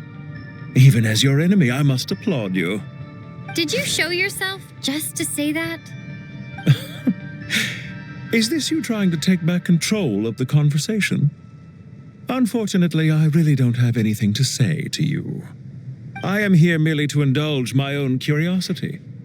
Your names are well known among the Fatui, Naturally, I wanted to observe you up close while I had the chance. Hey! Don't treat us like we're some kind of exotic animals in a zoo! Oh, I wouldn't dream of it. You seem rather predisposed to misunderstand me. I'm quite aware that you are both heroes of great renown. You have resolved crises in many nations and won countless allies along the way. I've been following your adventures with great admiration. My only regret is that the trajectory of your journey conflicts with our goals. What do you mean, admiration? Sorry, but that sounds pretty weird coming from you. I don't see why. We may happen to occupy opposing sides, but there is no cause for deep-seated enmity between us. To respect one's enemy is to respect oneself. Well, now that you're observing us up close, what do you see? I've observed as keenly as I can. Yet, while I endeavor to understand, your true strength remains a mystery to me. Violence is not my area of expertise either, so, you see, I would much rather converse with you like this than determine a victor with the edge of a blade. Besides, I've heard that even 3 moons in the sky fail to eclipse your brilliance. I know better than to bite off more than I can chew. 3 moons? So, you have a connection with the Harbinger, the Doctor. Well deduced. Our commander, Dottore, died in Nodcry, but there are things that do not end with his departure. We must... Look at me. I almost divulged more than I should have. What are you after? Revenge for Dottore? Or are you plotting something else? I've said quite enough, I believe. There's no point in continuing this conversation, except to say, I've noticed that you seem to know your way around here quite well. A repeated visitor to Gurabad, are we? I'll take that as a yes. Then I'm sure you'll have heard the story of this place. The mother of the Jinn, Lilupar, and the tragic tale of her vengeance that spanned 3 generations. It was right here that Lilupar once helped the wise to ascend to the throne. But from that moment on, every king who sat upon it was corrupted by power. These degenerate rulers lost control over their nation, and with it, the right to occupy that exalted seat. What are you trying to say? I once admired you for your adventures. That is the earnest truth. But it appears to me that your journey serves ultimately to uphold the rules of this world. Are these rules truly just? Does the heavenly principles rule with wisdom or folly? And how can we be sure that the 7 who wield authority over the world will not be corrupted? Do you seriously think you're gonna convince us of anything? Convince you? I'm sure my commander already tried that. Why would I waste my breath doing the same? If a few words from a stranger were enough to make someone completely change their stance, it would only prove that they never had a firm will to begin with. I am merely stating my position, so that we might understand each other better. One's enemy in the present may not necessarily be an enemy for life. As for what game I'm playing here, I'm simply buying some time. But now I must bid you farewell. It was a wise decision not to attack me immediately.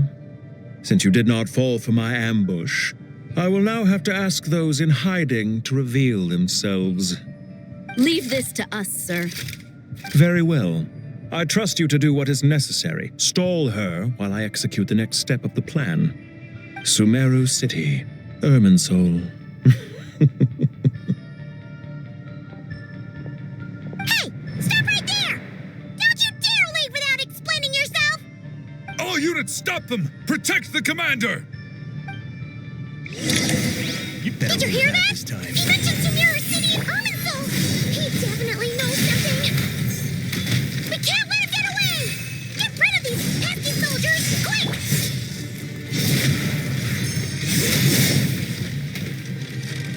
This ought to do it. Hey! The Temple of Wisdom! Odds revealed! Have rear guard to the front! Don't let them through!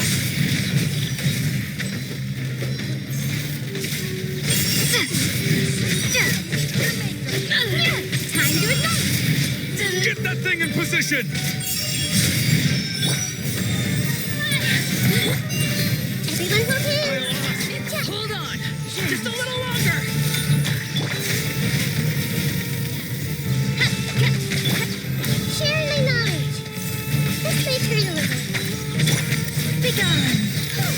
We finally beat them! That mysterious guy can't have gotten far! Let's catch up with him!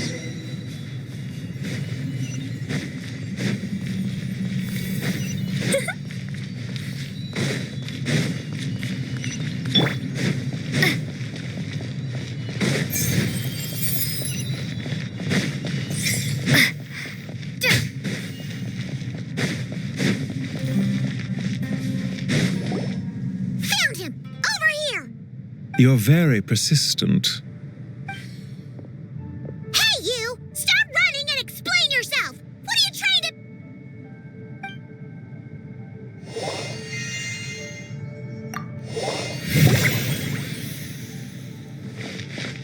What's this? Relax. A small trap like this won't be enough to hold you. The sandstorms from Gurabad will die down soon enough, but this small window of time was all we needed to launch the next phase of our plan.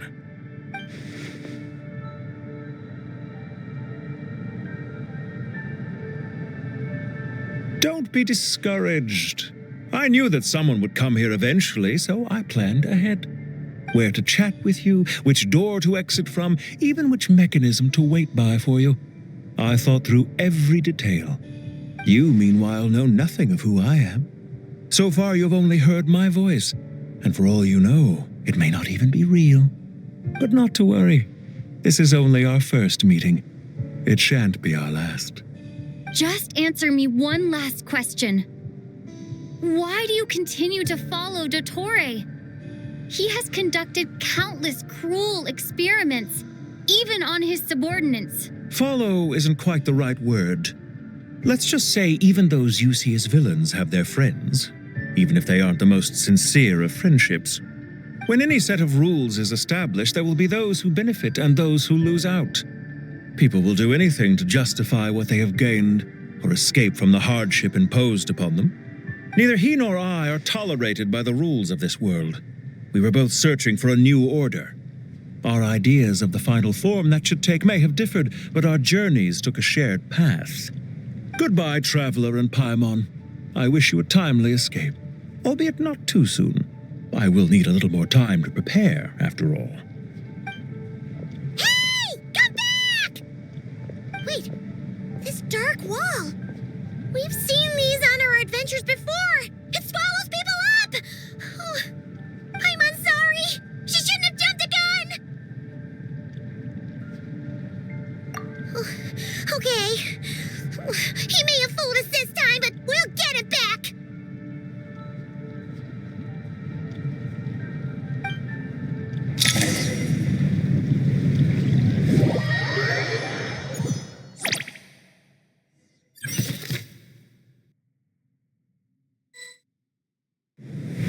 Sino and his team are guarding the north. We'll take this side. There's so many Jin. We can't let them get into Aru village. Don't fret. I am well prepared for this situation. Huh. So you have a solution? Perhaps you're unaware that I have a trusty genie partner of my own, Plumpy. If I send her to negotiate with the others, this whole thing will be resolved before you can say Mora. Off you go, Plumpy.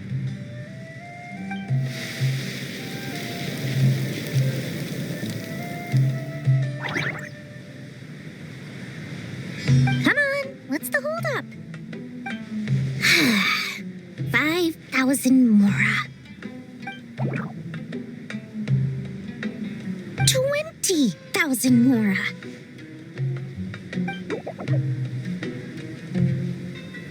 100,000 Mora. Final offer. Ah, so she's a hired partner.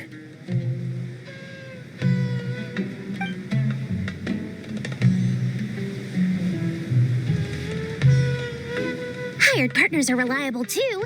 Plumpy here is a highly skilled negotiator. You'll see. Just a few words from her and...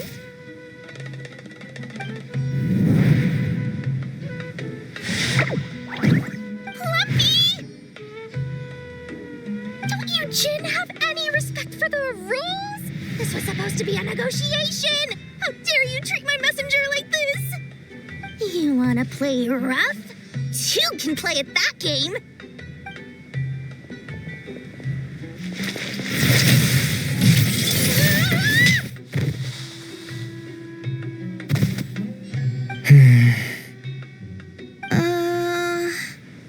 Looks like it's up to us now. Be careful, Kale. Yes, Master.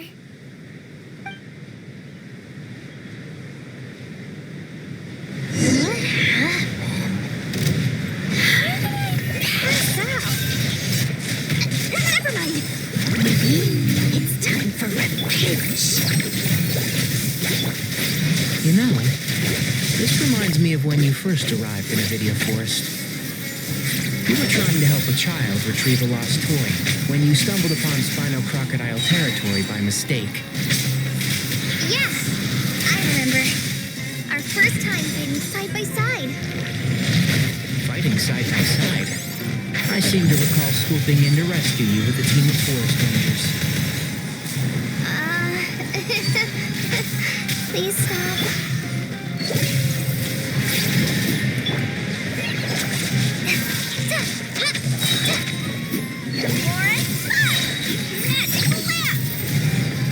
Just like we rehearsed. There's too many of them. I can't believe I used 12 rare items in one battle. Ugh. I shudder to think how this is going to affect this month's accounts. The sight of that glaring deficit might be more than my poor heart can take.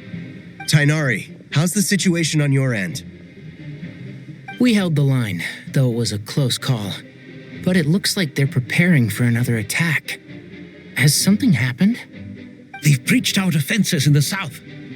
The Jinn are pouring in. We're moving the villagers to the north as we speak. We're hemmed in. This is getting precarious. Our margin for error just got a lot smaller. That's why we wanted to confirm your status. We need to consider our next move carefully. Bad news. Another line of defense has been breached. Kale, go with them and assess the situation. Dory and I will hold the line here.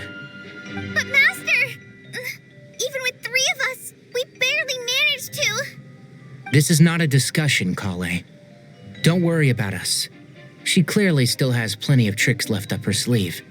Wait, you can't pin all your hopes on me? Oh, great. I've almost run out of the things I brought with me, and the rest is back at the caravan. I should be able to hold out for a little longer, but still... Master! Need any help?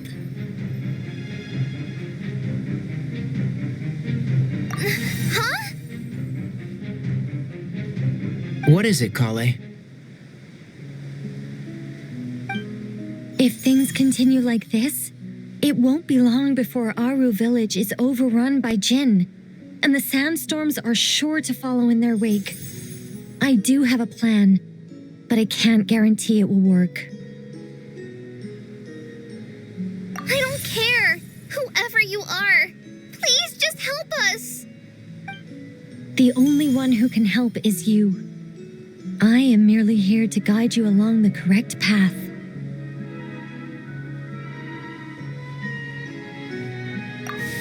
I am a spirit created at the beginning.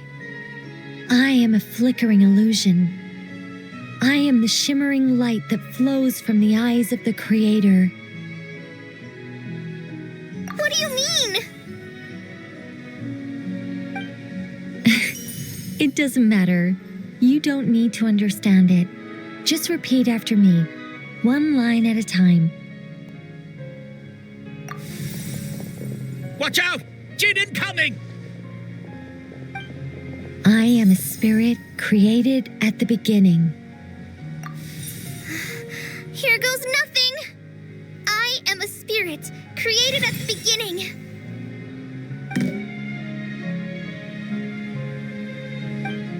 I am a flickering illusion. I am a flickering illusion.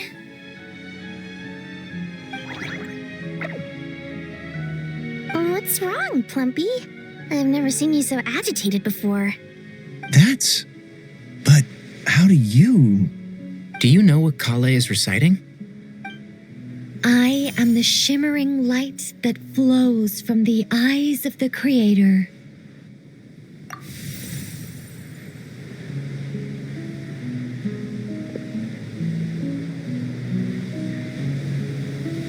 I am the shimmering light that flows from the eyes of the Creator.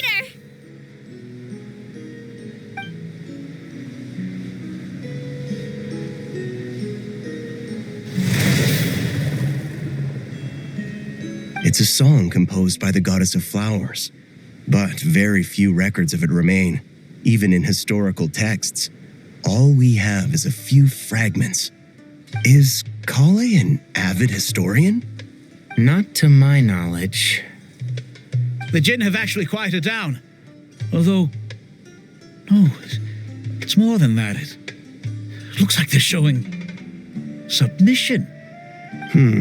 Clearly the songs left by the goddess of flowers have a soothing effect on them. At the very least, they're much calmer now. Really? Let me try. I am a spirit created at the beginning.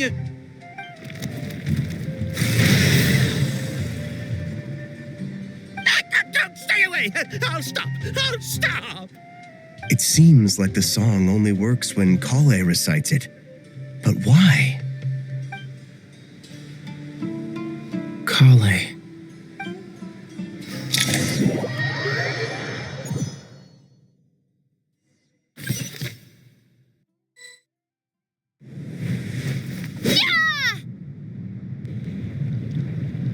Any luck?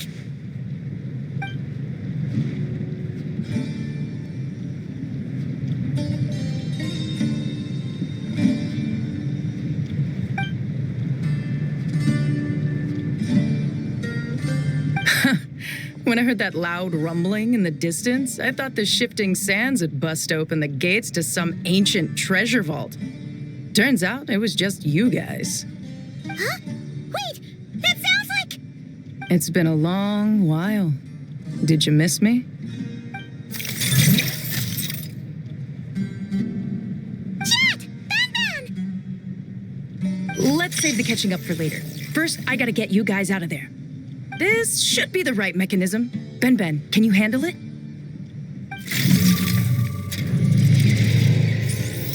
There we go. Come on, let's leave this place.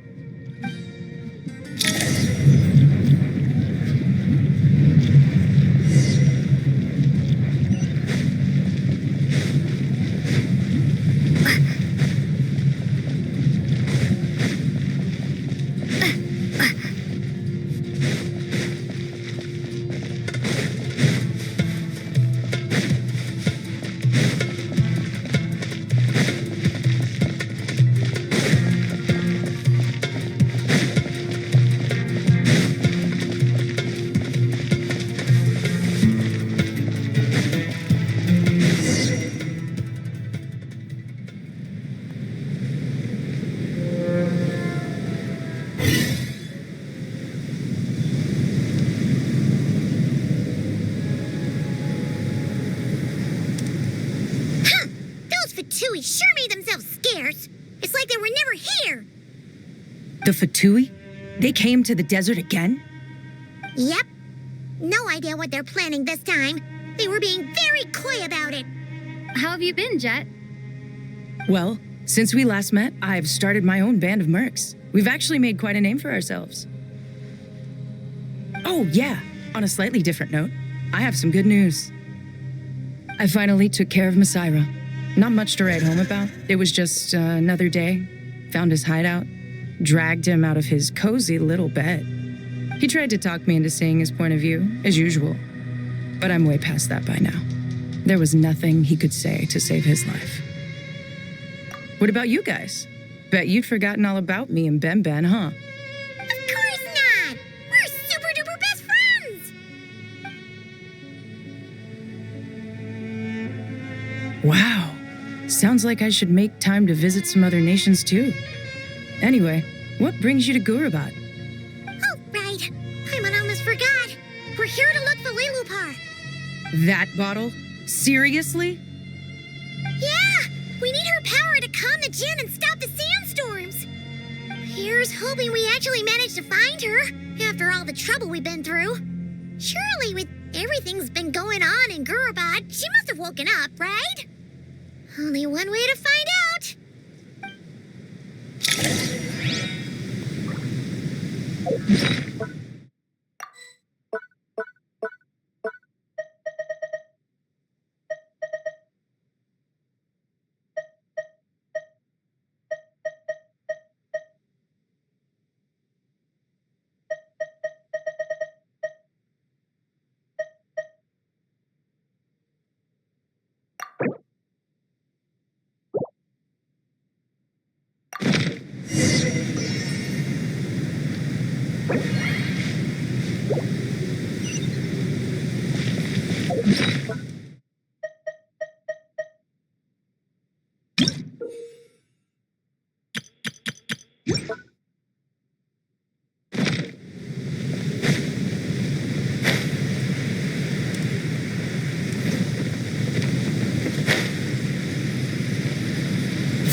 She should be around here somewhere. Aha! Found her!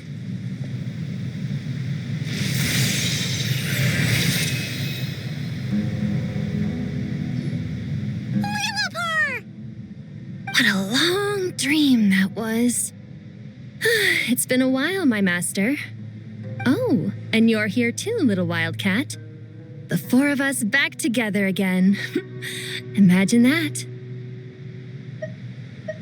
After we last parted ways, I merged with the land beneath Gurubad to suppress the dark calamity stirring in the depths.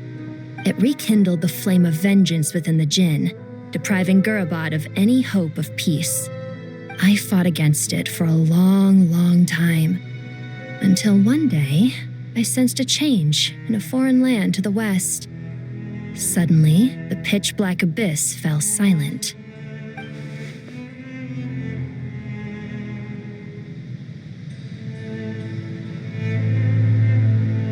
Once satisfied that that dark power could no longer bewitch the Jinn, I too fell into a deep slumber, from which I have only now awoken. Why have you returned to Gurubad, my master? And why is my sand-swept homeland in disarray once more? Well, basically, Sumeru's in danger and a lot of her friends are affected. Some bad guys messed around with Irminsul and now they've released the Jinn in here.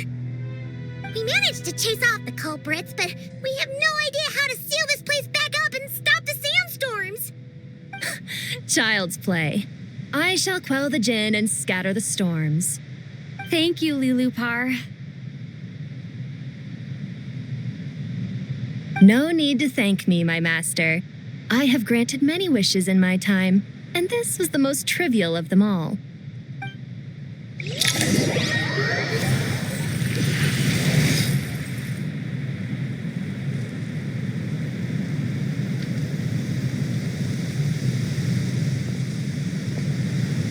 The sandstorm's gone.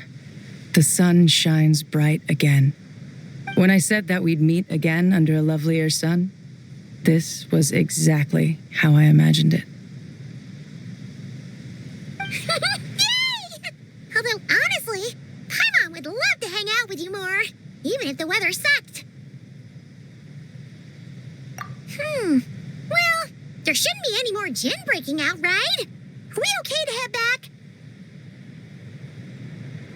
Sounds good. You can introduce us to your other friends. Another adventure begins. Lovely. The storms have stopped. We should be able to get to the Temple of Silence without any problems now. Time to regroup.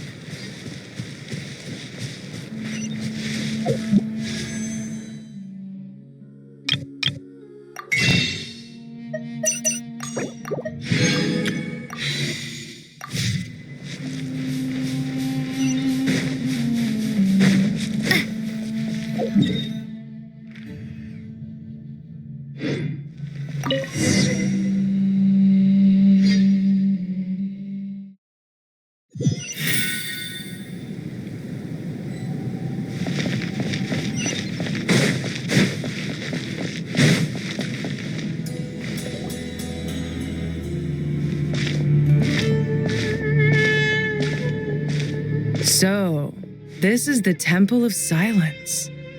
I've heard the Nagarjanites mention it in passing, but I never imagined it would be this big. It's colossal. I thought the temple moved to the rainforest ages ago. When did they scamper back into the desert? I don't know. This plan sounds a little too risky for my liking. Even in King Deshret's day, this was experimental technology. We have no idea what could happen if we activate it. Well, unless you know of another viable alternative for the Akasha terminal, I'm afraid this is our only option. The plan is sound and the risks are manageable. However, if we are to proceed, we must act quickly. The scale of this project is enormous. Even with Kave, Faruzan, and every other scholar of mechanics working on it full-time, the proposed modifications won't happen overnight.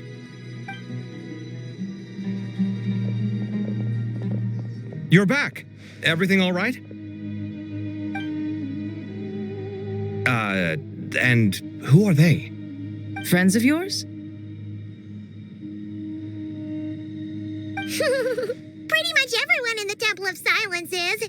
This guy's Kave, and the one next to him is Alhaitham. Hello, I'm Jet, and this is Lilupar.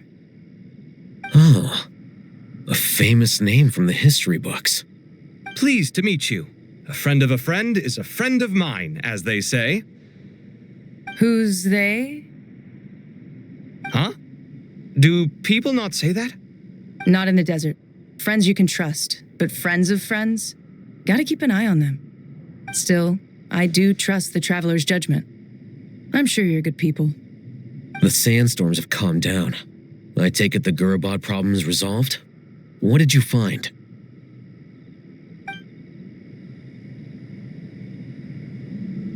And after getting all smarmy with us, he trapped us there.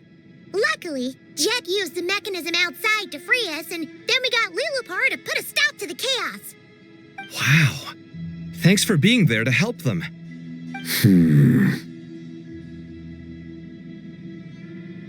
So, this mystery man openly admitted that he was merely a Harbinger subordinate. Yeah? Is there something weird about that?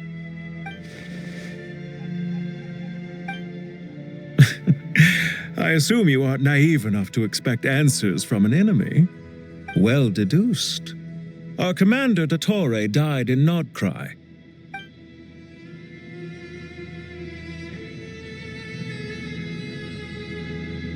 Are you wondering about his true identity? Or do you think there's a big conspiracy behind all this? I wouldn't go as far as to call it a conspiracy. Just the simple fact that having someone to shift the blame on tends to prove useful should trouble come knocking later. The most important thing for now is to solve the immediate problem. Perhaps that man knew you wouldn't have the resources to investigate his background and so didn't put much effort into disguising himself. This is all getting a little cryptic for me. I'll let you guys talk while I take a walk with Lilupar. Jet? Aren't you with the Blazing Beasts? What a coincidence. Didn't expect to run into you here. We're mercs. You can run into us anywhere. Who's this with you? So, did you find the solution you were looking for in the Temple of Silence? You bet we did. This place is incredible. It has everything. So far, we've discussed a plan and verified its feasibility. Building a new system from scratch is out of the question. So our only option is to modify the Akasha using certain resources we hope to find in the mausoleum of King Deshret. According to certain sources in the Temple of Silence, there is a core device in King Deshret's mausoleum known as Aru. Little is known about this device in academic circles, which suggests it was hidden quite effectively. If these sources prove correct, the energy contained within Aru may be sufficient to power our Akasha renovation plan. However, this raises difficult questions regarding technological integration. The sages are still debating it. Yeah, but I'm sure they'll reach a compromise once they've argued it out. The people of the rainforest are always cautious when it comes to desert technology. But times of crisis like this leave us with little choice. Wait, Paimon has a question. Is this the same Aru we've heard of before? It's sealed off, right? Some sort of prison where the Goat King, Ibis King, and Crocodile King are locked up. Well remembered. Yes, that's exactly right. According to our records, Aru was the most brilliant creation King Deshret ever conceived of. Built by divine and mortal artisans working together. It was a miraculous accomplishment, and it lies hidden deep within the king's mausoleum to this day. That being said, what Aru actually does and why it was built, those are deep secrets we are not privy to. Until recently, I wouldn't have been optimistic that the place even exists. The only reason I'm inclined to believe it now is because we heard it from the Ibis King Thoth himself at his temple. The tale of how the 3 retainers of Al-Akhmar were imprisoned in Aru. Paimon totally gets that. When Paimon first heard about it, she thought it sounded pretty unbelievable too. Do you guys still remember that? The Ibis King told us they were trapped in Aru and that they had to answer 3 questions to get out. I think I remember. What causes our rise and fall? What obliterates love and hate? And what determines truth and falsehood? Those were the 3 questions, right? Yeah. If only Nefer were here. She's dealt with the Ibis King before, so she might know more. Oh, Nefer's a friend we met in Notcry. Notcry? Funny. She showed up here earlier. Huh? Yeah. Had another lady with her too. Both said they knew you. They contacted the sages, claiming they might be able to offer some assistance. Really? They came here to help out? Yes, really. It was just before you got back. One of them said she's made Nodcry her home. If she's the person you were talking about, then... Looks like betting on Aru was the right choice. See? They're right over there. Nicole! Nefer! Why, hello! We're here to help.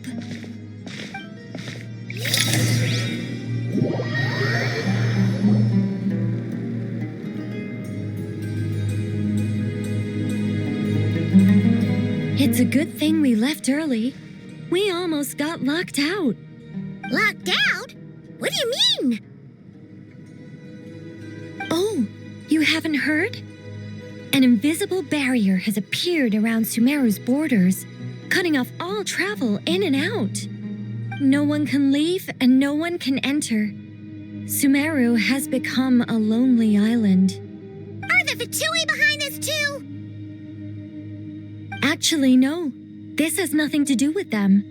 I suspect it's a defense mechanism within Irminsul itself.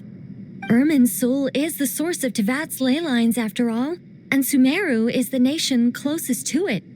I imagine this function was put in place to seal the entire region off in the event of serious damage, preventing the disaster from spreading to the rest of Tevat. It may have been implemented long ago. But doesn't that mean that the people here won't be able to escape to other nations if the anomaly keeps spreading? Currently, that does appear to be the case, which is precisely why I am here. This is a critical moment for the world, and Sumeru is the eye of the storm. Paimon's surprised you managed to convince her to come back to Sumeru. Indeed. Even for someone of my wisdom and eloquence, this tested my skills to the limit. And why should it concern me that Sumeru's in trouble? Surely you don't think I still have feelings for that place? Judging by your tone, I suppose you don't. Sounds like you don't know much about my past. And here I thought you knew everything. All I know is that the Ibis King is the source of your power. He was quite a prominent moon envoy once upon a time, so I do know a thing or two about him. As for your past, I have ways to learn the full story if I wish to. But everyone has secrets they'd rather keep to themselves. Wouldn't you say? I'm glad you see it that way, Miss Nicole. I've chosen to call Nodcry home, which is why I did my part in its hour of need. That doesn't mean world savings become a habit with me. I have no particular desire to play hero in Sumeru, thank you. I understand. Human emotions do not appear and disappear without cause. There is always a reason to be found behind both salvation and destruction. Still, if time has taught me anything, it's that human emotions are often complex and in conflict. That's why people change their minds about things all the time. But that's where we angels come in. Our duty ultimately is to guide people towards their deepest, truest desires and help bring them to fruition. So I wish to hear about your past, because I do not believe you are motivated by hatred alone. And if we still arrive at different conclusions in the end, that's okay.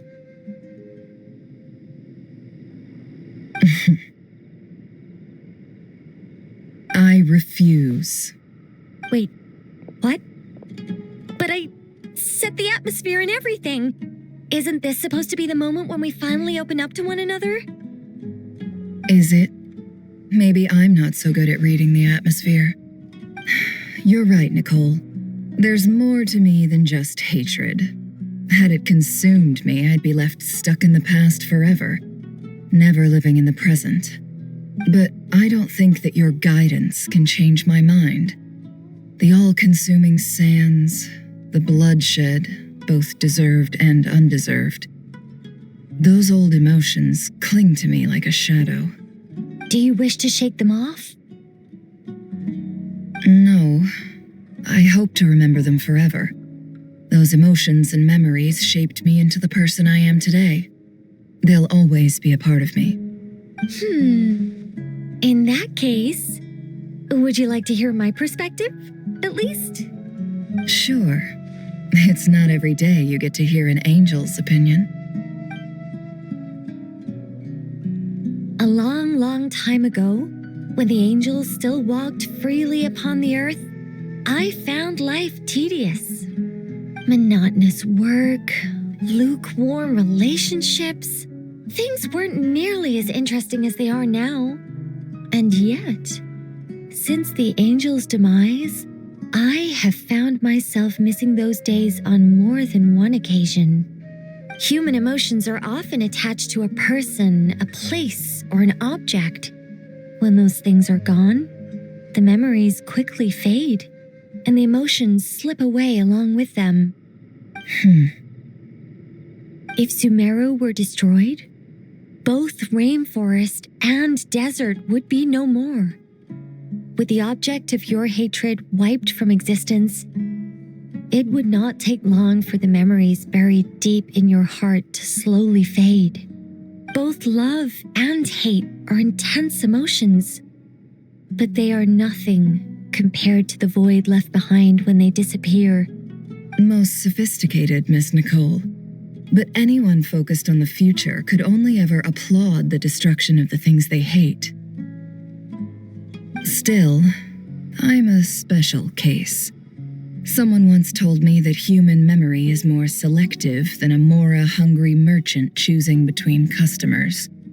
We all need a reality check once in a while, so we don't forget the truth. As much as I dislike Sumeru, this is no way for it to perish. All right, you win. I'll help you out a little, but I won't work for free. How much will you need? You're not gonna milk this for all it's worth, are you? What do you think? I'll be upfront with you. I don't have much more on me. If that's what you need, I could borrow some from Alice. Or perhaps I could pay in sculptures. The ones I carve are actually worth quite a lot. Just cover my travel expenses. Huh?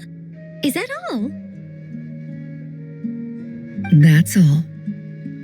Given all the people I owe favors to, I can just about justify a trip to Sumeru.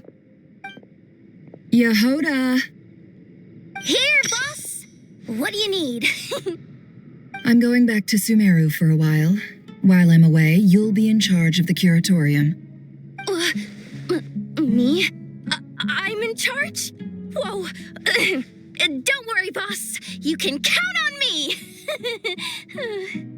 And that was how the ingenious Angel Nicole brought you the perfect person for the job in your hour of need. Hip hip hooray! That was far more detailed than necessary. Not lacking in embellishment either. I never thought I'd return. Especially not the desert. But life doesn't always go as planned, I suppose. What's Candace up to? I don't think I've seen her yet. She is still taking care of things in our village. Should be joining us before too long.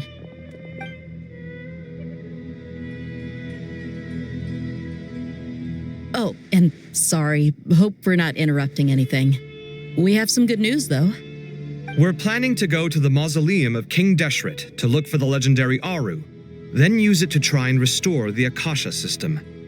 According to records in the Temple of Silence, the mausoleum houses something called Aru's Chute, which can be used to establish connection with Aru. We still have some time before we leave, so there's no rush. By the way, who are these two new faces? Just call me Nefer. I'm based in Nodcry. Did I hear you mention Aru? Correct.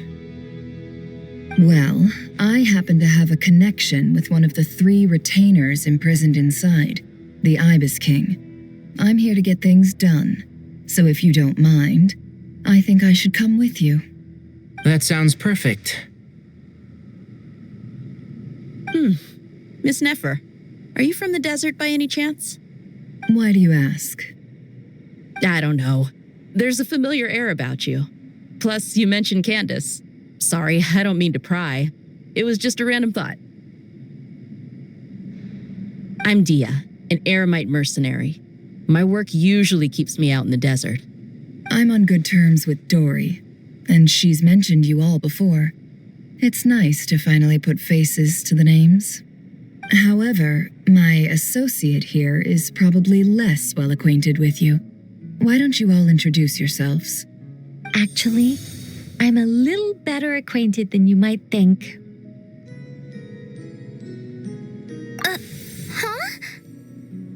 Huh. Are my eyes playing tricks on me? It looked like you spoke without moving your mouth. Ventriloquism. I have heard tell of it before. What is it, Kale?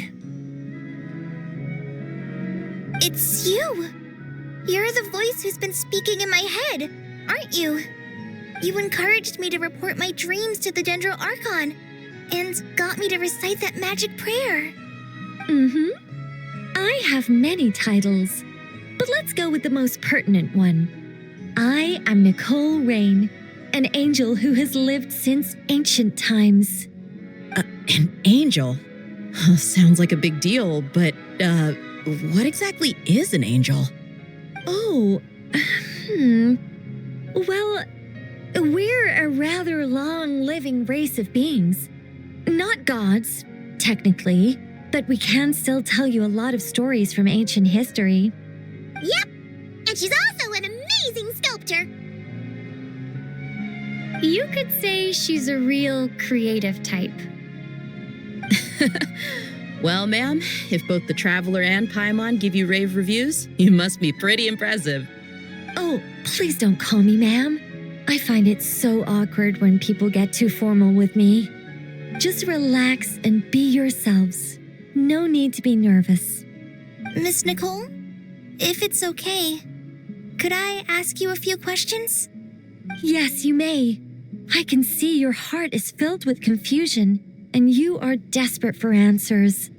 I also know which questions you want to ask me. Why did you dream of Sumeru City in disarray? Why did those verses soothe the Jinn only when recited by you? I can guide you to the truth, but it involves a personal secret of yours. I'd prefer to speak with you alone, if possible.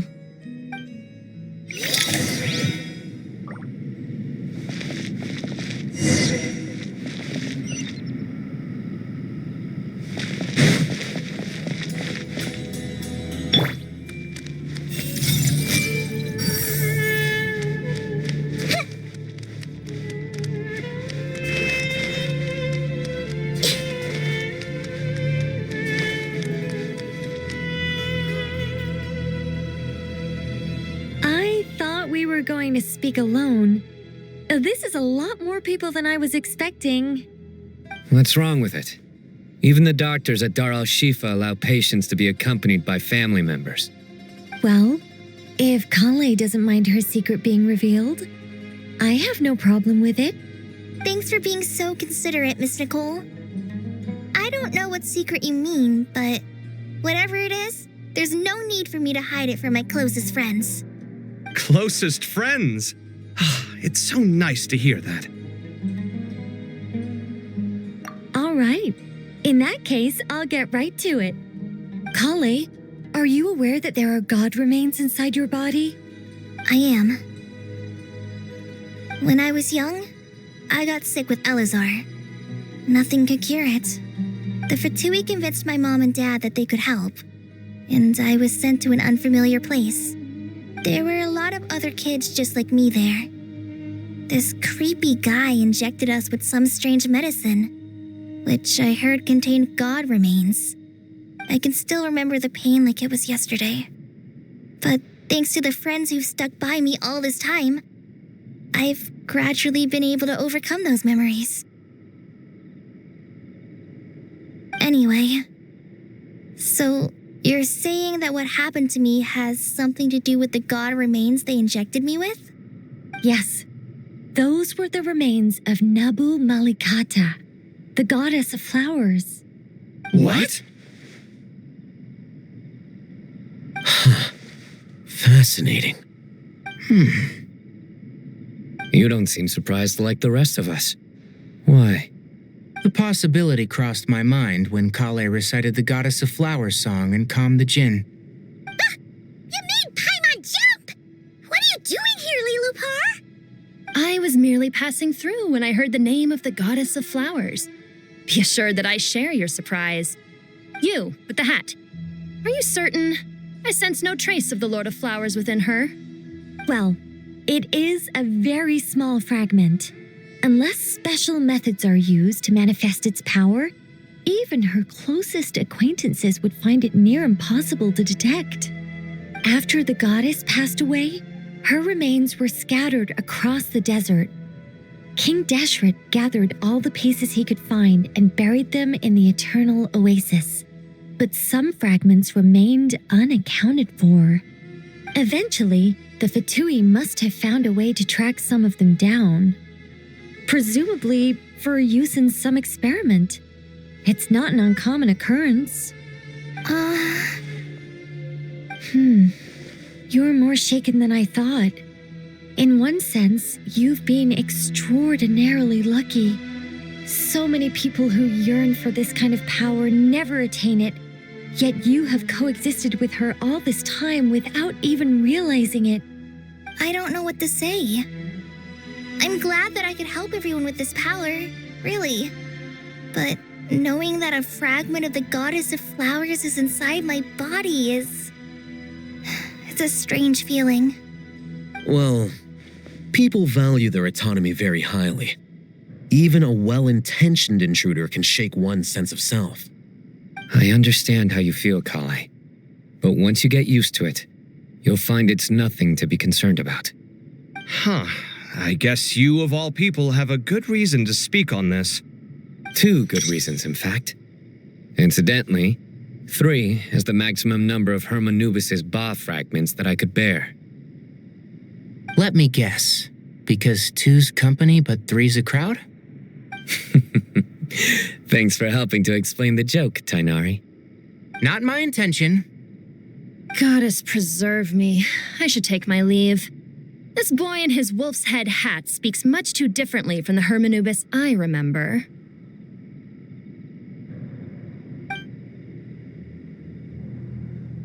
Kale, all I'm trying to say is, no matter how many Hermanubis fragments there are within me, you wouldn't think of me as Hermanubis. In the same way, you are simply you. Yeah, I know what you mean. So about that dream I had, was it a warning from the goddess of flowers? Yes. Just like me, she was an angel created by the primordial humans, born with the instinct to guide living beings. Though her body and soul have perished, her essence retains its natural instincts. Even her smallest remaining fragments would do their utmost to send you that warning. The mother of dreams? Lord of flowers and oases? She must have had a premonition. That is why she gave that dream to you. We won't let our efforts go to waste. But I still don't understand. Why me? Yes. Why indeed? You weren't the only one injected with God remains, but only in you have her fragments persisted. I suspect it may be because of the firm will you showed in the face of suffering. She was likely assimilated by that will. Of course, this doesn't mean you have to shoulder any extra responsibility. As this young man said, you are who you are, and that will not change. All right, any further questions from the family members of the patient? If not, we should head to the mausoleum of King Deshret. Let's move out. Time to put our plan into action. We all hope it'll work. But will we really be able to open Aru? And even if all 7 pillars of King Deshret agree to let us proceed, the scale of the work to follow is daunting to say the least. Haven't you handled other big projects before? I mean, the biggest project I've worked on to date is probably the Palace of Alcazarzaray, I guess? But this is orders of magnitude beyond that. It's a total nightmare. Look on the bright side. At least this time you're actually here when Sumeru needs you most. You won't have to come asking me for details after the fact. Mock me all you want. But now that I'm here, things will be resolved far more quickly and smoothly than last time. Kave's self-doubt disappeared in an instant. Like magic. Well, this confidence is most gladdening. Now, go and pack your things. We'll head to the mausoleum as soon as you're ready.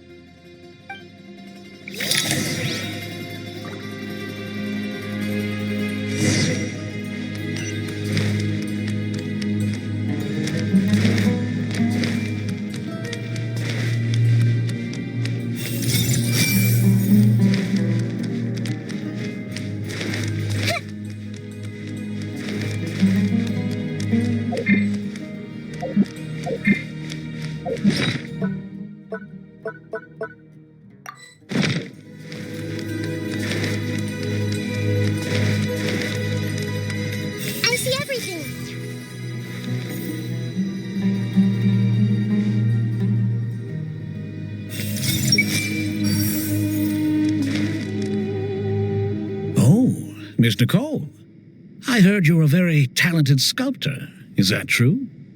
Oh, I don't know. I wouldn't want to blow my own trumpet.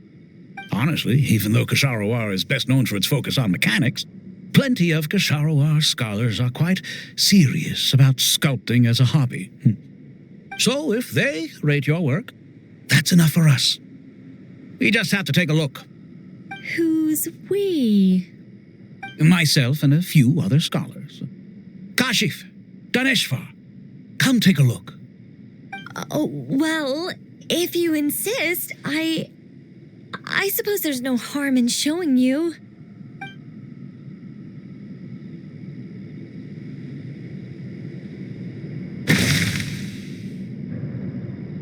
Whoa! Where did that come from? Look at the level of detail. It's so lifelike. The squirrel descends from the heavens like a champion, and the earth trembles beneath its feet. What do you think? Striking, isn't it? Kave? Kave, come here for a sec. Oh, and Madam Faruzan, didn't you used to study in our darshan? Come take a look. All right, but hang on a moment. I have to finish reviewing this proposal first. You called? What is it, youngster? This squirrel statue. Isn't it cute? Oh, a squirrel. I wouldn't say cute per se. The realism is what stands out to me. Were you trying to carve a statue of a hero, young lady? Oh, a hero? I suppose so. Actually, I didn't really have a specific theme in mind. I just started working on it, and this is how it turned out. I see. Well, do you tend to read novels about heroes in your spare time? As a matter of fact, I do quite enjoy those. Everyone loves a good tale of daring do, right? Then perhaps the statue represents the heroic tale you long to see deep down inside. Also on the subject of heroism, I feel that if the subject posed with a finger raised towards the heavens, it would lend a greater gravitas to the overall image. I'm sure some would call it cliché or old-fashioned, but not me. I think it would be a perfect fit. It has a certain classical beauty about it. Kaveh! Sorry, Madame Faruzan, I'm a little busy right now. Don't wait up for me. What a pity. That young man has excellent aesthetic tastes. I was hoping to ask him for his opinion. What a genius idea!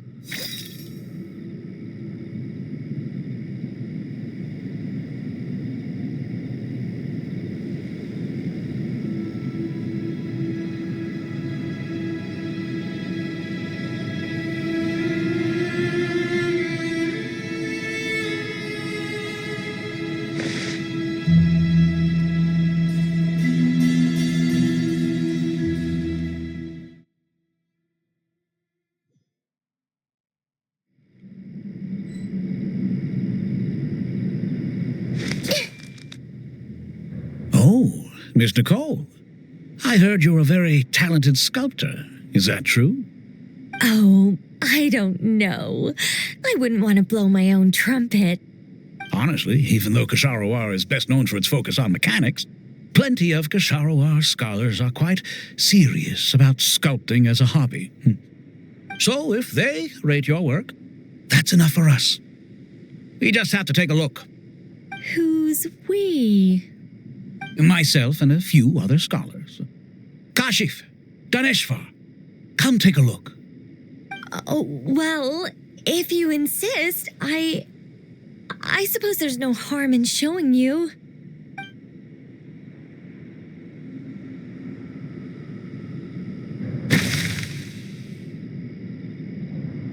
Whoa! Where did that come from? Look at the level of detail. It's so lifelike. The squirrel descends from the heavens like a champion, and the earth trembles beneath its feet. What do you think? Striking, isn't it? Kaveh? Kaveh, come here for a sec. Oh, and Madame Faruzan, didn't you used to study in our darshan? Come take a look. All right, but hang on a moment. I have to finish reviewing this proposal first. You called? What is it, youngster? This squirrel statue. Isn't it cute? Oh, a squirrel. I wouldn't say cute per se. The realism is what stands out to me. Were you trying to carve a statue of a hero, young lady? Oh, a hero? I suppose so. Actually, I didn't really have a specific theme in mind. I just started working on it, and this is how it turned out. I see. Well, do you tend to read novels about heroes in your spare time? As a matter of fact, I do quite enjoy those. Everyone loves a good tale of daring do, right?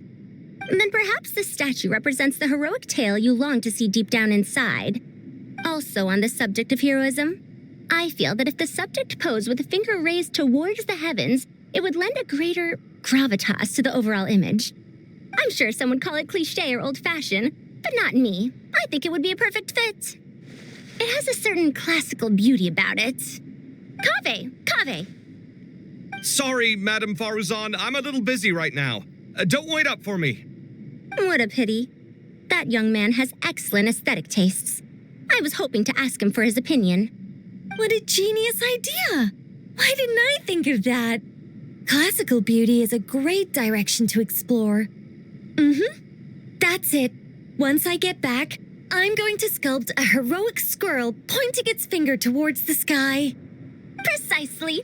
A declaration of victory. You understand my vision. Then place the two statues face to face. Yes, that's exactly what I was thinking. It'll be a masterpiece. Miss... I'm sorry, I didn't catch your name. Just call me Nicole. Madam Faruzan, was it? What? No. That wouldn't be right. Why ever not?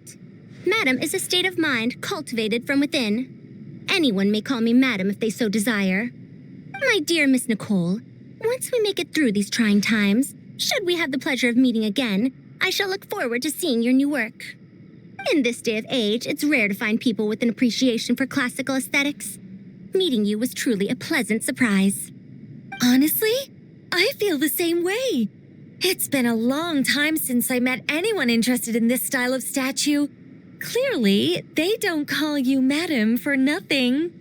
Also, I have to say, you're a very good judge of character. Because when I think about it, I really am someone who likes stories about heroes. That must be why I've quietly kept watch over generation after generation of them. Sorry, keeping watch over heroes? What exactly do you do for a living? Oh, never mind that. Let's not tell Madame Faruzan about Miss Nicole's true identity for now. Good idea. Let's limit the conversation to aesthetics.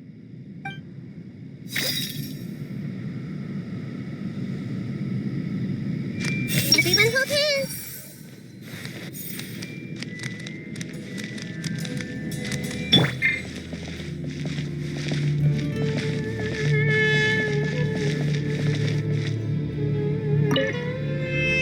Let's not tell Madame Faruzan about Miss Nicole's true identity for now.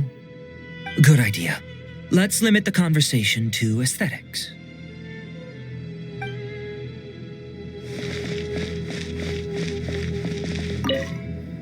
What's wrong? You look a little depressed. Kale got a fragment of the goddess of flowers, and all I got was one of the 7 pillars who served under King Deshret. I lost out, didn't I? That's what you're upset about? You're such a child.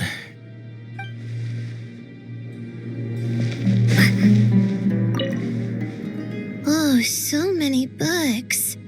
More than I could ever read in my life. But I've learned a lot that the textbooks could never teach me.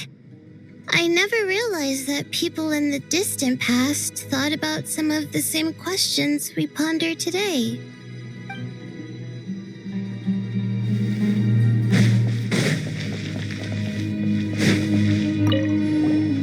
Paimon! Thanks again for your notes. I'm done copying them, so here you go. You're welcome. Just let Paimon know if you ever need help again.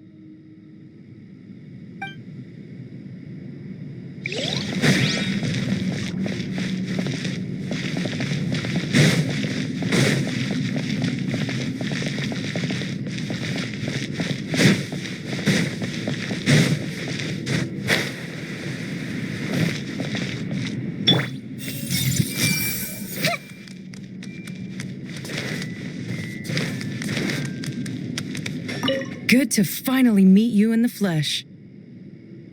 It's a little surreal seeing you here after exchanging letters for so long. In my head, the boss of the Curatorium of Secrets didn't look so young. Sounds like you have some history then? Any budding mercenary group needs a steady supply of intel. They, in turn, can prove an exceptional source of the same. The Curatorium of Secrets is happy to cooperate with friends from all over the world. If you're interested, you'd be very welcome to join our network too, Miss Dia. Can't say no to a solid partnership, especially out here in the desert. Having intel can mean the difference between life and death. But cooperation's built on mutual trust, and there isn't much contact between the desert and Nodcry. So I'm guessing you reached out to Jet first, Miss Nefer? What's behind your interest in the desert? Nostalgia? Or is there someone you're looking to take care of? Let's put all our cards on the table first. Things will go more smoothly that way. I like your style, Flame Mane. Actually, I had this same discussion with Jet before we started working together. To be clear, I have no intention of using you for any ulterior motives, and I have no enemies in the desert as things stand now. Were that to change, I wouldn't drag outsiders into a conflict that doesn't concern them. There's no point in doing certain things if you don't do them yourself. Wouldn't you agree? Well said. Taking responsibility for one's own affairs is the way of the desert folk. Huh. It's like you're one of us. You sure that's a compliment? Absolutely. I'll take it. Perhaps we can discuss our cooperation in more detail now? Sure. I love working with no-nonsense people. And you certainly fit that description. I look forward to a fruitful partnership. As do I, my friends.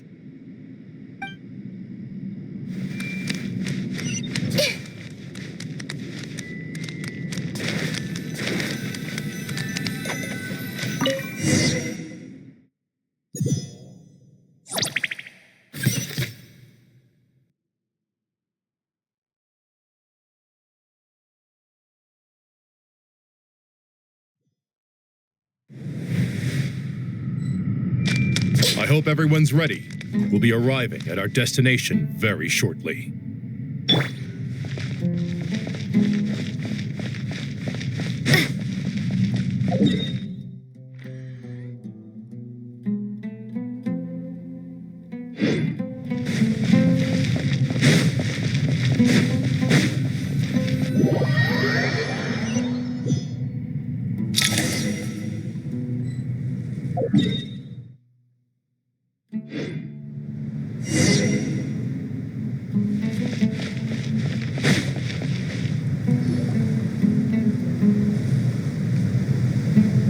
We've not seen so many visitors ever, really. What is this place now, a tourist attraction? Closer inspection reveals many familiar faces. To what do we dusty old fellows owe the honor? Surely you're not just here to chat. You surmise correctly.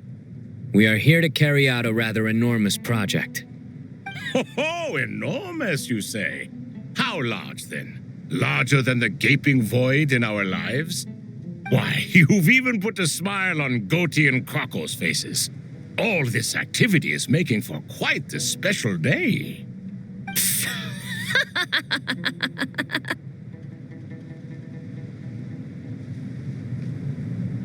I know that laugh. Lilipar, what on earth are you doing here?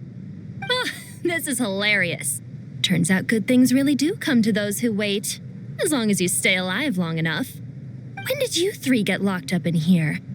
And still you act all high and mighty, putting on a show for the younglings. Truly hysterical. Why, you... Yes, I know, no need to shout. You're right, Lilipar. Goatee, Crocco, and I all have the same problem. But didn't King Deshret seal you away? How did you break free, and how did you get in here? Who knows? Perhaps you can ask my master one day, should you ever get the chance. Behold, the executioners of old. Some have turned into fragments residing in human bodies, and others are imprisoned eternally, leaving not a single shard behind. It's almost tragic, watching lowly prisoners like you act all self-important. Curiosity gnaws at you, doesn't it? Your interest in the outside world threatens to burst you at the seams. I'm starting to take a liking to this magic bottle lady. Time is of the essence. Let's get down to business. We come to you, O three ancient lords, to request your assistance on behalf of the Academia.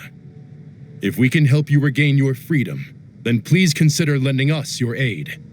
As for precisely what we need your help with, it's a long story. So, to demonstrate our sincerity, we are prepared to first resolve the problems that plague the three of you. All right, stop arguing, Croco. And Goatee, don't you start. What's the harm in letting her speak? It's not worth getting so angry about. Forget about her. The 3 questions are the crucial thing here. But do you really have a way to answer them?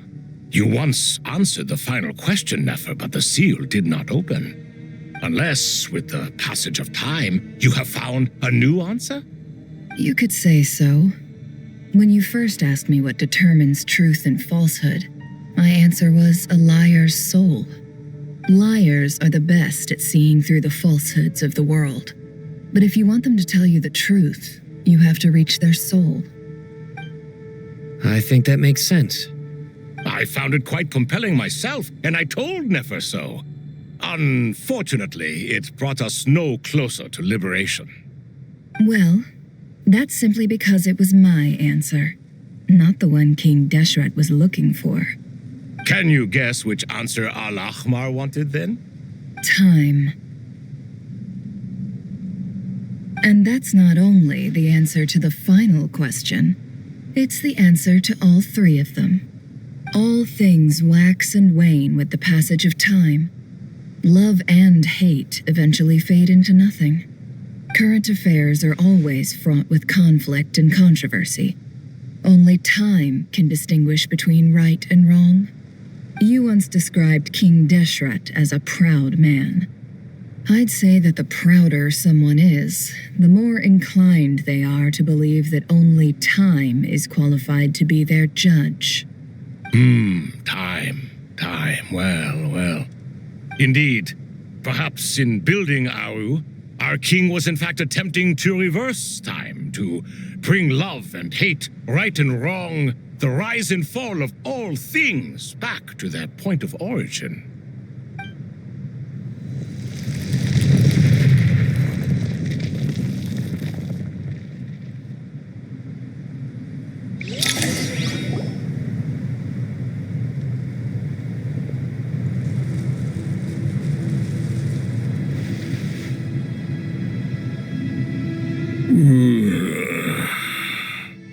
This is the most eventful day I have experienced in a long time. You have my sincere gratitude. Are those 3 of the 7 pillars? Turns out the statues were quite faithful to the source. You 3 seem to be in good spirits.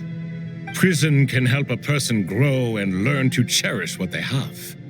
Nevertheless, after everything you've done for me, I sincerely hope you never have to experience it for yourself.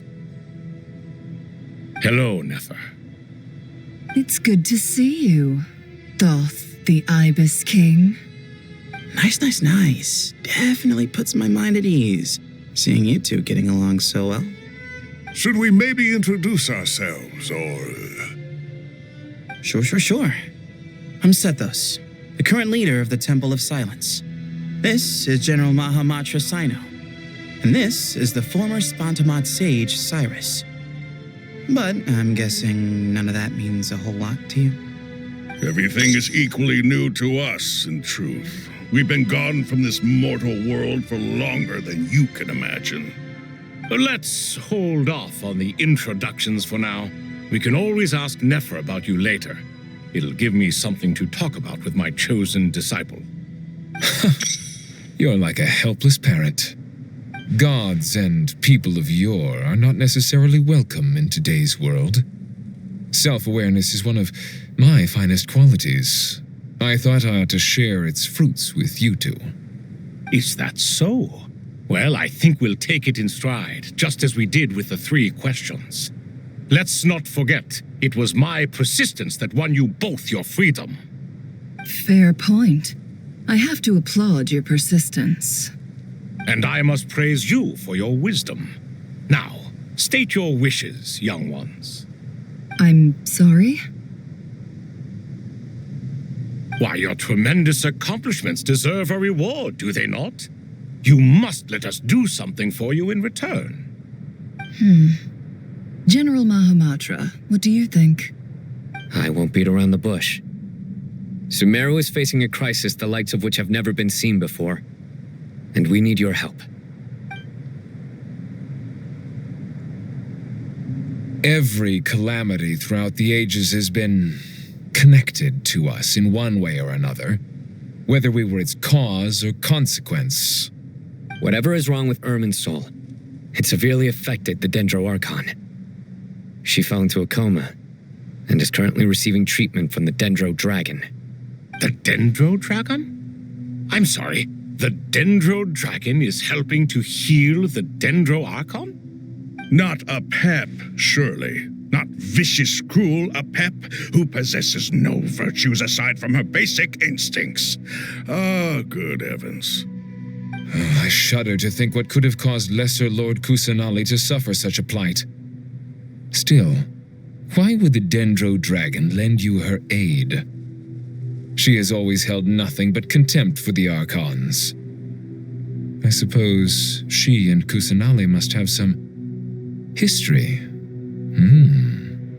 You can help us make history too. A smooth talker. Well said, lad. Currently, no one can connect to Irminsul. We hope that by opening up Aru and making some modifications to it, we can use its technology to our advantage. Unfortunately, Aru is an imperfect creation. King Deshret never managed to realize his full vision before his death. Much remains to be done if it is to be pitted against Irminsul itself. Besides, I hear your reasons, but to give Aru up over such would be... The archaeological records clearly indicate that although Aru's construction took a long time, it was not beyond human means to achieve. Modern technology should solve the efficiency issues. We have no choice but to go all in on this. This is by no means a threat. But the only reason we helped you escape from Aru was to gain the necessary leverage to negotiate with you. You asked us to state our wishes, and we have. Each one of us here needs your help, as do all the thousands of people living in Sumeru. They need you, and they need Aru. What do we think, my fellow old fogies? Shall we lend our support or not? Since you ask so nicely, naturally. Naturally what? Are you for or against? I simply mean we shall do what comes naturally. You claim that you wish to open Aru. Know you then that the golden slumber created by King Deshret is preserved within? We do. We understand the risks involved. In all likelihood, the mortal world will never again be able to replicate King Deshret's work. Never will there be another chance to come so close to creating a utopia. Knowing this, are you sure of your decision? We are sure. Before people can dream, they must first live. If your minds are made up, very well. We shall summon our erstwhile colleagues to discuss this further.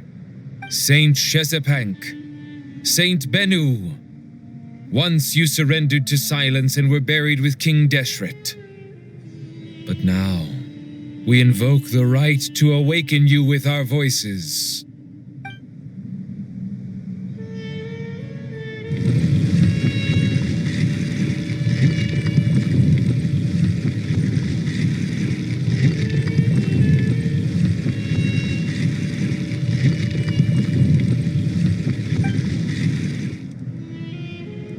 Saint Bennu, responding to your call. 3 kings detected.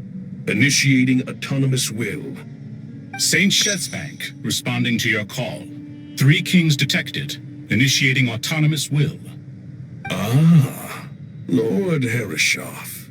What a long time it has been. I trust you are keeping well. Then your trust in my well-being has long outlived your physical body. You have always opened with that same phrase, in life, death, and now even beyond. Al-Akhmar is long gone. What is the reason for this meeting? You're awake? Good. We are voting on whether to give the people of present-day Sumeru access to Aru and permit them to perform technological renovations. You have the right to support or oppose the motion. Aru is the pride of Al-Akhmar. Opening Aru requires the unanimous consent of the 7 pillars. I hope you have a convincing reason to present to us. Sumeru is currently in the midst of a major calamity. Let us not forget that while Al-Ahmar was a stern ruler, he was also a teacher of wisdom. A god without his people shall cease to exist, and King Deshret's greatest wish was to provide protection for his people. Let us then honor our God King's wishes as we consider our decision. I do not mean to mock these proceedings, but what is the point of a unanimous vote when we know that the last of the 7 pillars, the Dendro Dragon Apep, will never communicate with us? This will no doubt surprise your mechanical mind, and I have no intention of trying to persuade you it is true. But Apep is, in fact, healing the Dendro Archon as we speak. Huh? Can someone attest to this? Do we have any proof? I ask the 3 kings, can any of you vouch for the truth of this claim? Naturally, the Ibis King, Thoth. What? It was Thoth's disciples who revealed the truth to us. We need not debate its veracity. Simply let Thoth bear accountability. That way the rest of us may have a clear conscience. Harishef, you diabolical fiend! I awakened our former colleagues for you, supported your opinion, and backed your decision. What sort of fiend would do that? I miss the days when Hermanubis was still around.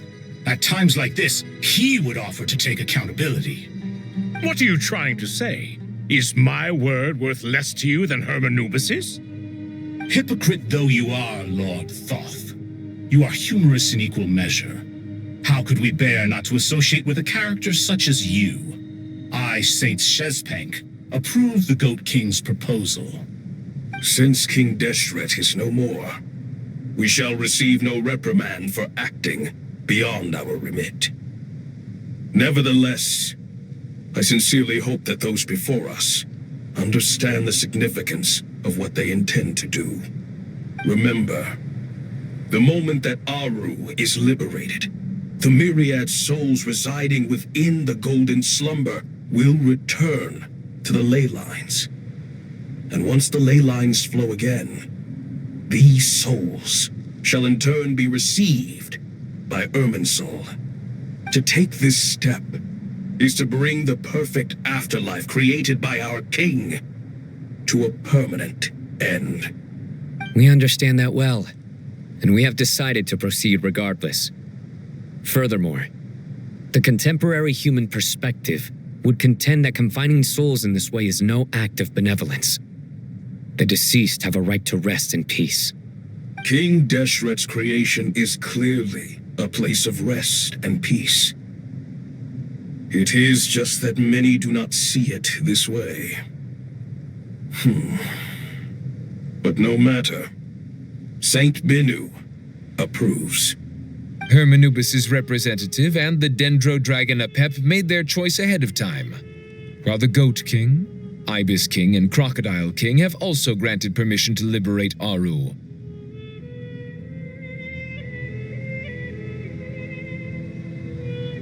By the grace of His Majesty, guided by His wisdom and will, let the gates of Aru be reopened.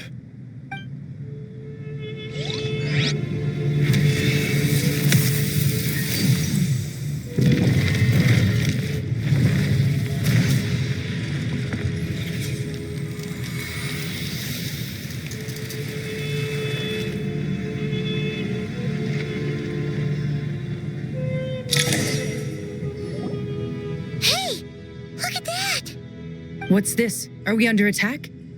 No. Wait, it's...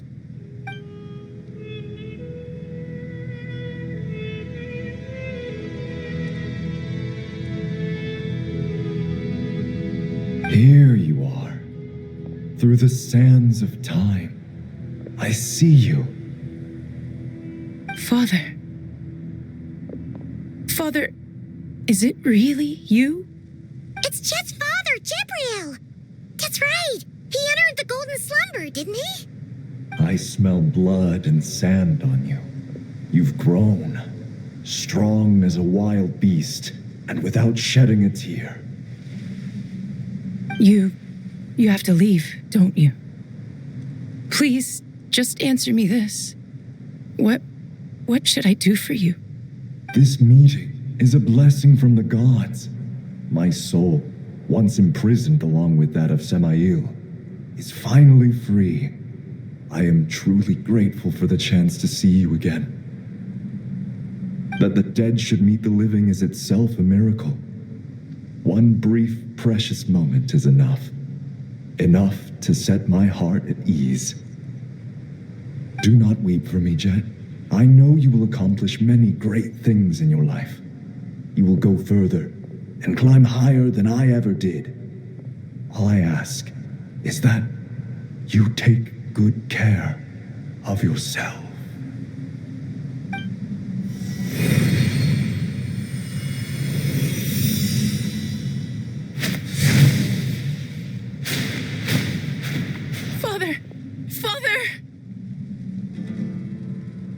Father! Hey, Jet. Do you want something to eat? Maybe it'll help you feel better. I'm fine. Thanks, Paimon. It was just a little sudden. The chance to see my father again meant the world to me. He was trapped in the golden slumber for our sake. And now, after all this time, he can finally rest in peace. I'm glad. It's a huge relief. You've grown strong, Jet. More than enough to fend for yourself. Yeah. I'll leave the past in my memory where it belongs. My family, the good times and the bad. Goodbye, Father.